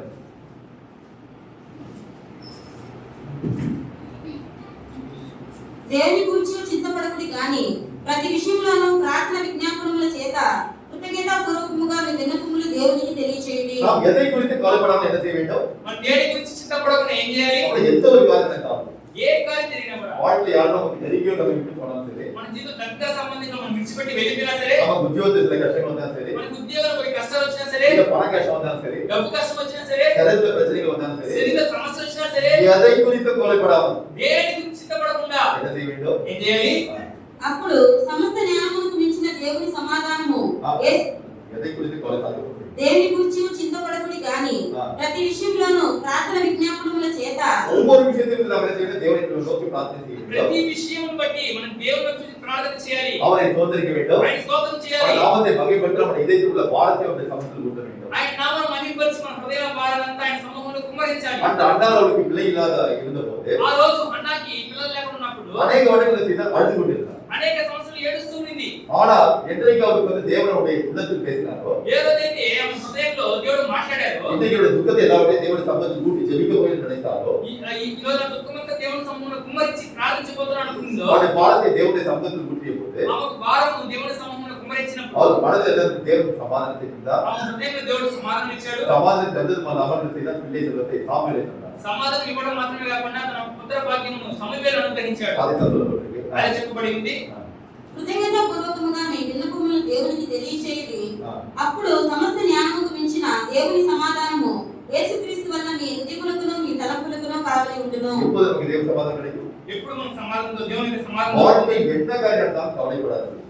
మన జీవితంలో ఎటువంటి కార్యాలు జరిగినా కష్టపడకుండా ఉండండి. உங்களுடைய பாரத்தை எல்லாவற்றையும் தேவனிடத்தில் நாம் கொடுத்துட்டு మన భారాలు యావత్తు దేవుని సన్నిధిలో కుమ్మరించి தேவனுக்கு உண்மையாக நாம் ஜெபித்து దేవునికి నిజంగా ప్రార్థించి அந்த அண்ணாவை போல நாம் துக்கமாக இராதபடி சந்தோஷமாக மனதில் உள்ள பாரத்தை எல்லாவற்றையும் நாம் நீக்கிவிட்டு ఆయన అన్నవాళ్ళే మన దుఃఖ కార్యాలన్నీ దేవుని సన్నిధిలో కుమ్మరించి మన సంతోషంగా ఉన్నప్పుడు அப்போ தேவனுடைய சமாதானத்தை நமக்கு நிரப்புவார். అప్పుడు దేవుడు ఆయన సమాధానంతో నింపుతాడు. அப்போதான் இயேசுவின் வயதில் நீங்கள் காணப்படும். అప్పుడు యేసుక్రీస్తు రాకడలో మీరు నేను మనం కనిపించగలము. என்னோட எடுத்துக்கொண்டு the book of 2 Corinthians chapter 13 verse 11. 2 கொரிந்தியர் 13ஆம் அதிகாரம் 11ஆம் வசனம். இதை படித்து முடிக்க போகிறோம். కొరింథీయులకు రాసిన రెండవ పత్రిక chapter 13 verse 11. 13వ అధ్యాయం 11వ వచనం చదివి ముగించుకుంటున్నాము. తుదకు సహోదరులారా సంతోషించుడి. ஃபர்ஸ்ட் என்ன சொல்றாரு? வாசிக்க சொல்லுங்க. మొదటిగా నేను చెప్తున్నారు எல்லாரும் சேர்ந்து படிப்போமா? అందరూ కలిసి చదువుదామా? తుదకు తుదకు సహోదరులారా సంతోషించుడి. ஃபர்ஸ்ட் என்ன சந்தோஷமாக இருக்கணும். మొదటిగా మనం ఏం చేయాలి? సంతోషంగా ఉండాలి. தேவன் சொல்றாரு அவங்க சந்தோஷமா இருக்கணும் சொல்றாரா? நாம சந்தோஷமா இருக்கணும். దేవుడు మిమ్మల్ని సంతోషంగా పెడతానంటున్నాడా? మిమ్మల్ని సంతోషంగా ఉండమంటున్నాడా? we have to be joyful. நாம் சந்தோஷமாக இருக்க வேண்டும். మనము సంతోషంగా நாம் ఉండాలి. தீர்மானம் செய்து நான் சந்தோஷமாக இருப்பேன். నేను నేను సంతోషంగా ఉంటాను. வாழ்க்கையில என்ன நடந்தாலும் சந்தோஷமா இருப்பேன். జీవితంలో ఏ జరిగినా సంతోషంగా ఉంటాను. first we have to be joyful. சந்தோஷமாக இருங்கள். మొదటిగా సంతోషించుడి. next సంపూర్ణులై ఉండుడి. நம்முடைய வாழ்க்கையில் எந்த தேவனுடைய சுபாவத்தை கொண்டவர்களாக நம்முடைய சுபாவம் மாற வேண்டும். சம்பூர்ணமாக இருக்கணும். మనకి సంపూర్ణులై ఉండాలి. దేవుని స్వభావం వలె మన స్వభావం కూడా సంపూర్ణంగా మార్చబడాలి. அவர்களுடைய வாழ்க்கையில் ஒவ்வொரு நாளும் நம்முடைய வாழ்க்கை பரிசுத்தமாக இருந்து தேவனை போல நாம் மாற வேண்டும். మనం ప్రతిరోజు మన జీవితంలో పరిశుద్ధంగా ఉండి దేవుని వలె మనం మారాలి. next ఆదరణ కలిగి ఉండుడి. யார் நமக்கு ஆறுதல் தருவாங்க? ఎవరు మనకు ఆదరిస్తారు? தேவனே நமக்கு தருகிறவர். దేవుడే మనకి ఇస్తాడు. ஒரு மனுஷன் போய் ஆறுதல் பெறுவதல்ல. మనిషి దగ్గరికి వెళ్ళి ఆదరణ పొందేది కాదు. சில பேர் நினைக்கிறாங்க కొంతమంది ఏమనుకుంటున్నారు? எனக்கு ஏதோ ஒரு பெரிய ஒரு நஷ்டம் வந்தாச்சு. నాకేదో పెద్ద నష్టం వచ్చింది. என்னோட அண்ணனோ அம்மாவோ எனக்கு ஒரு ஆறுதல் கொடுத்து ரொம்ப சந்தோஷம். నా అన్న నా తల్లిని ఆదరిస్తే బాగుంటుంది అనుకుంటున్నా. அது இல்ல, தேவனே நம்மை ஆறுதல் தருகிறவர். అలా కాదు, దేవుడే మన ఆదరణ కలిగి நான் ఉన్నాడు. நானே ஆறுதல் செய்கிறவர் என்று சொல்கிறார். నేనే ఆదరించువాడిని ஒரு అంటున్నాడు. தாய் கேட்டது நான் உங்களை கேட்க வேண்டும். ఒక తల్లి ఆదరించినట్టు నేను ఆదరిస్తానంటున్నాడు. எனவே நாம் தேவனிடத்தில் ஆறுதல் அடைய வேண்டும். అందుకే మనం దేవుని యందు ఆదరణ కలిగి நம்முடைய ఉండాలి. வாழ்க்கை உபத்திரவங்கள் கஷ்டங்கள் சிரமங்கள் வரும்போது தேவனிடத்தில் ஆறுதல் அடைய வேண்டும். మన జీవితంలో శ్రమలు ఉపద్రవములు కష్టాలు కలిగినప్పుడు దేవుని యందు ఆదరణ కలిగి ఉండాలి. next ఏక మనసు గలవారై ఉండండి. நாம் குடும்பத்திலும் சரி சபையிலும் ஏக மனதாக இருக்க வேண்டும். మన కుటుంబంలో సరే లేకపోతే సంఘంలో సరే ఒక ఏక మనసు కలిగి వారై ఉండాలి. ஏன்னா அங்கதான் தேவன் ஆசீர்வதிக்க முடியும். ఎందుకంటే దేవుడు అక్కడే ఆశీర్వదించగలడు. கடைசியாக సమాధానంగా ఉండి அப்போதான் சமாதானமா இருக்க முடியும். எப்போ நீங்க சமாதானமா இருக்க முடியும்? ఎప్పుడు సమాధానం ఉండగలరు? சில பேர் என்கிட்ட வந்து பிரேயர் பண்ணுவாங்க, பிரார்த்தனை பண்ண வருவாங்க. కొంతమంది నా యొక్క ప్రార్థన చేయడానికి వస్తారు. தேவனுக்கு சமாதானமே. నా మనసు సమాధానమే లేదు. சமாதானமா மத்தவங்க உள்ள திறந்து உள்ள வைக்கிற மாதிரி சொல்றாங்க. సమాధానం ఎవరో ఇతరులు చేసి తెరిచి లోపల పెట్టేలా చెప్తారు. சமாதானம் தானாக வராது. సమాధానం తనకు తానే రాదు. சமாதானத்தை நாம் கொண்டு வர வேண்டும். సమాధానం మనం తీసుకురావాలి. இது நம்ம வீடு படிக்கும்போது புரியும், உங்களுக்கு சந்தோஷமாக இருக்கணும். మరలా మనం చదివేటప్పుడు మనకు అర్థమవుతుంది, సంతోషంగా ఉండాలి. அடுத்தது நாம் பரிபூர்ணமாக இருக்கணும். మనం సంపూర్ణంగా ఉండాలి. நாம் வந்து நாம் ஆறுதல் அடைய வேண்டும். మన ఆదరణ కలిగి ఉండాలి. நாம் ஏக மனதோடு இருக்க வேண்டும். మనం ఏక మనసు కలిగి ఉండాలి. இதற்கு நாம் சமாதானமாக இருப்போம். తర్వాత సమాధానంగా ఉంటాం. நாம் அப்படி சமாதானமாக இருக்கும்போது మనం అలాగే సమాధానంగా ఉన్నప్పుడు ప్రేమ సమాధానములకు కర్తయ్యకు దేవుడు మీకు తోడే ఉండును. எப்போது தேவன் கூட இருப்பார்? ఎప్పుడు దేవుడు తోడే ఉంటాడు? துக்கமாக இருக்கும்போது இருப்பாரா? మీరు దుఃఖంగా ఉన్నప్పుడు ఉంటాడా?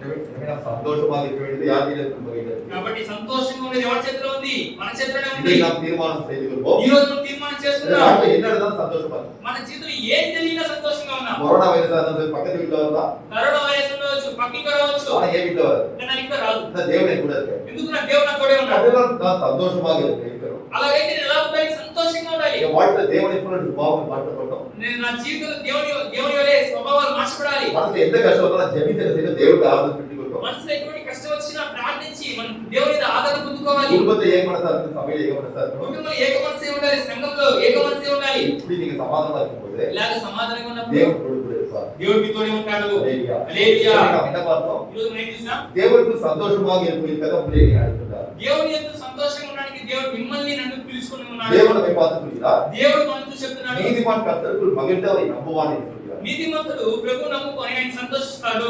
சாலமோன் நம்மை பார்த்து சொல்கிறார், సాలొమోను మనం చూసి చెప్తున్నాడు, மனுஷன் சந்தோஷமாக இருப்பதும் మనుషుడు సంతోషంగా ఉండడము உயிரோடு இருக்கையில் வந்து நன்மை செய்வதுமே அல்லாமல் வேறு எந்த ஒரு நன்மையான காரியம் உலகத்தில் இல்லை. బ్రతుకున్నంత కాలం మేలు చేయడానికి తప్ప ఇంకే కార్యం లోకంలో లేదు. அவன் இந்த உலகத்துல சந்தோஷமா இருக்கணும், ఈ లోకంలో సంతోషంగా ఉండాలి, மற்றவர்களை சந்தோஷிக்கணும். ఇతరుల్ని సంతోషంగా పెట్టాలి. அப்ப என்னுடைய வாழ்க்கை மூலமாக அநேகர் சந்தோஷப்படும். నా జీవితంలో అనేకులు సంతోషపడాలి. நீங்களும் சந்தோஷமா இருக்க, మీరు సంతోషంగా ఉండండి. உங்க குடும்பம் பார்த்து நீங்க சந்தோஷமா இருக்க, கணவன் பிள்ளைகளை சந்தோஷமா இருக்க. మీరు సంతోషంగా ఉండండి. మీ భార్య పిల్లల్ని భార్య భర్తని సంతోషంగా సంతోషంగా அதுதான் ఉండండి. இந்த உலகத்தை நீங்க இருக்கிறதுக்கான முக்கியமான பிரயோஜனம். అదే మీరు ఈ లోకంలో ఉండడానికి ముఖ్యమైన ప్రయోజనం. எனவே நாம் சந்தோஷமாக இருக்க வேண்டும். మనం సంతోషంగా ఉండాలి. எப்படி பவுல் சொல்றார் சந்தோஷமாக இரு, மறுபடியும் இந்த சந்தோஷமாக இருக்கணும்னு சொல்றார். పౌలు ఎలా చెప్తున్నారు? ఆనందించుడి, మరలా చెప్పుదును ఆనందించుడి. ஆனால் நாம் சந்தோஷமாக இருப்பதற்கு முடியாதபடிக்கு எந்த காரணங்கள் தடையாக మనం இருக்கிறது? సంతోషంగా లేకున్నట్టు ఏ అడ్డంకులుగా ఉన్నాయి? நாம் எதற்காக துக்கப்படுகிறோம்? మనం ఎందుకోసం దుఃఖపడుతున్నాం? கிறிஸ்து நிமித்தம் ஒரு உபத்திரவங்கள் கஷ்டங்கள் வரும்போது நாம் துக்கப்படுகிறோம். క్రీస్తు నిమిత్తము వచ్చే ఉపద్రవాలు శ్రమల మూలంగా మనం దుఃఖపడుతున్నాం. இரண்டாவது நாம் தேவனுக்கு விரோதமாக பாவம் செய்யும் போது என்ன செய்யணும்? நம்முடைய வாழ்க்கையில் துக்கம் வருகிறது. రెండో దేవునికి విరోధంగా పాపం చేసినప్పుడు దుఃఖపడుతున్నాం. ஆனால் நீங்கள் எப்போது சந்தோஷமாக இருக்க வேண்டும்? కానీ మీరు నేను ఎల్లప్పుడూ సంతోషంగా ఉండాలి. எப்படி சந்தோஷமாக இருப்பது? ఎలాగ సంతోషంగా ఉండడం? நாம் ஒரு திருப்திகரமான வாழ்க்கை வாழ்வதற்கு கற்றுக்கொண்டு வாழ வேண்டும். మనం ఒక తృప్తికరమైన ఒక జీవితం జీవించడం నేర్చుకోవాలి. இரண்டாவது நம்முடைய வாழ்க்கை சகல தேவன் நன்மைக்கு எதுவாக நடத்துகிறார் என்பதை புரிந்து கொள்ள வேண்டும். రెండు సమస్తం దేవుడు మన మేలు కొరకే చేస్తున్నాడని అర్థం చేసుకోవాలి. மூன்றாவது கர்த்தருக்கு மகிழ்ச்சியாக இருப்பதன் பலன் என்பதை புரிந்து கொள்ள வேண்டும். మూడోది ప్రభునందు బలం కలిగి ఉండడమే మన సంతోషానికి కారణం சரி, తెలుసుకోవాలి. நீங்கள் நானும் வாழும்போது இப்ப நீங்கள் நானும் ఈ வாழும்போது ప్రకారం మీరు నేను జీవించినప్పుడు நம்முடைய வாழ்க்கை என்ன இருக்கும்? சந்தோஷம். మన జీవితం ఏముంటుంది? సంతోషం நம்ம ఉంటుంది. வாழ்க்கையில் எந்த ஒரு கஷ்டம் வந்தாலும் మన జీవితం ఎటువంటి కష్టం వచ్చినా எதை குறித்து கவலைப்படாது. దేని గురించి చింతపడకున్నట్టు தேவனுக்கு பாரத்தை சுமத்தி நீங்கள் ஜெபிக்கும் போது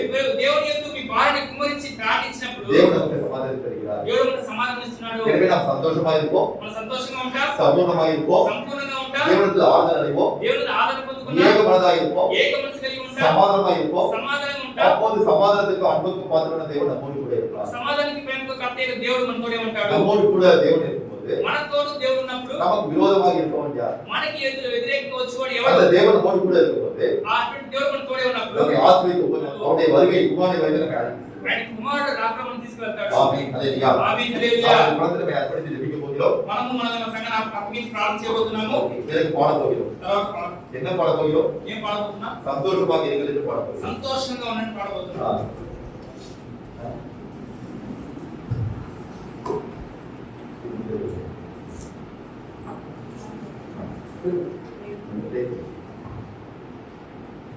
స్తోత్రం నాన్న పరిశుద్ధ ప్రేమ తండ్రి కృపగల దేవ మహోన్నత మహోన్నత మహాపరిశుద్ధుడా మీకు స్తోత్రం చెల్లిస్తున్నాం ప్రభా.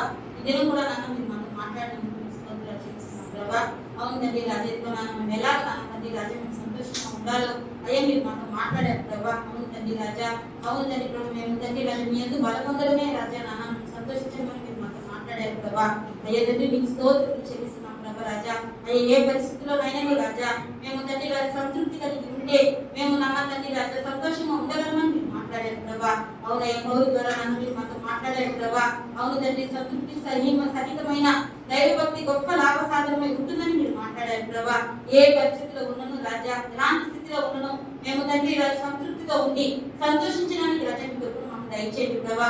అయ్యా మా జీవితంలో నాన్న మీరు ఏది చేసినా రాజా అయ్యా తండ్రి మా మేలు కొరకే చేస్తున్నారని రాజా మేము తండ్రి రాజా తెలుసుకొని గ్రహించుకొని రాజా జీవించే కృపను దయచేయండి ప్రభా. అది మా వ్యాధి బాధలు కావచ్చు ప్రభా. అయ్యా తండ్రి రాజా మా యొక్క తండ్రి జీవితంలో ఉండే బలహీనత వల్ల కావచ్చు ప్రభా. ఏదైనా కూడా సరే నాన్న రాజా ఆ సందర్భంలో రాజా మేము సంతోషంగా ఉండాలని మీరు మాతో మాట్లాడినారు ప్రభా. అవును తండ్రి రాజా మాకు మేలు కలగడానికి సమస్తము సమకూడి జరుగుతున్నవని ఎరిగి నాన్న అన్ని తండ్రి రాజా భారాలన్నింటినీ మీ మీద పెట్టి రాజా మేము జీవించుటకు సంతోషించుటకు సహాయం చేయండి ప్రభా.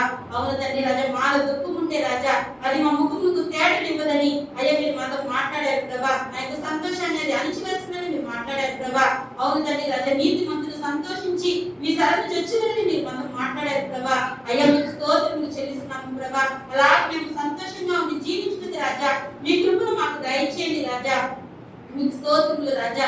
అయ్యా మీ యందు నాన్న తండ్రి రాజా శక్తి పొంది బలము పొంది మేము ఆనందించుటకు రాజా సంతోషించుటకు రాజా మీరు సహాయం చేయమని వేడుకుంటున్నాం ప్రభా. మా జీవితంలో నాన్న ఏది జరిగినా ఎలాంటి పరిస్థితుల్లో మేమున్నా అయ్యా సంతోషించాలని మీరు మాట్లాడారు ప్రభా. అయ్యా చివరిగా నాన్న రాజా ప్రభా అయ్యా తండ్రి రాజా మేమందరము సంతోషంగా ఉండాలని మాట్లాడారు ప్రభా. అయ్యా మేమందరం నాన్న తండ్రి రాజా ఏక మనసు కలిగి ఉండాలని మాట్లాడారు ప్రభా. ఆదరణ కలిగి ఉండాలని మాట్లాడారు ప్రభా. అయ్యా తండ్రి మేము సమాధానం కలిగి నాన్న సంపూర్ణంగా ఉండాలని మీరు మాతో మాట్లాడారు ప్రభా. అయ్యా మీకు స్తోత్రాలు. ఈ రోజు నాన్న మీరు నాన్న మాతో మాట్లాడిన ప్రతి మాటను మేము అర్థం చేసుకుని ప్రభా మేము ఏ పరిస్థితుల్లోనైనాను సంతోషంతో సమాధానంతో మేము ఉంటేనే అయ్యా సమాధానం కర్త అయిన మీరు మాతో కూడా ఉండి మమ్మల్ని నడిపించగలరని అర్థం చేసుకుని రాజా అయ్యా మేము జీవించడానికి రాజా మీ కృపను మాకు దయచేయమని మమ్మల్ని మా సంఘాన్ని మీ చేతులకు సమర్పిస్తున్నాం ప్రభా. అయ్యా తండ్రి మీరు ఈ రోజు నాన్న మాట్లాడిన మాటలు మా హృదయంలో నాన్న నీరు కట్టి ఫలింపు చేయండి ప్రభా.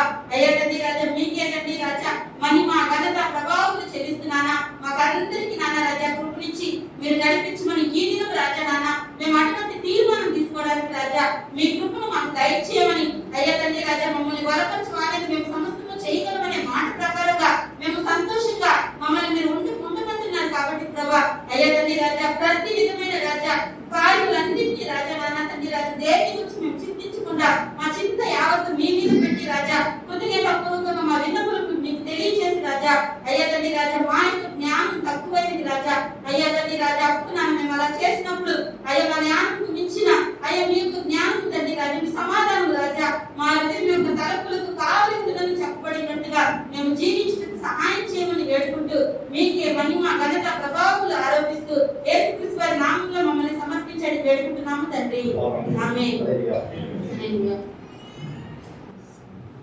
సంతోషంగా ఉండండి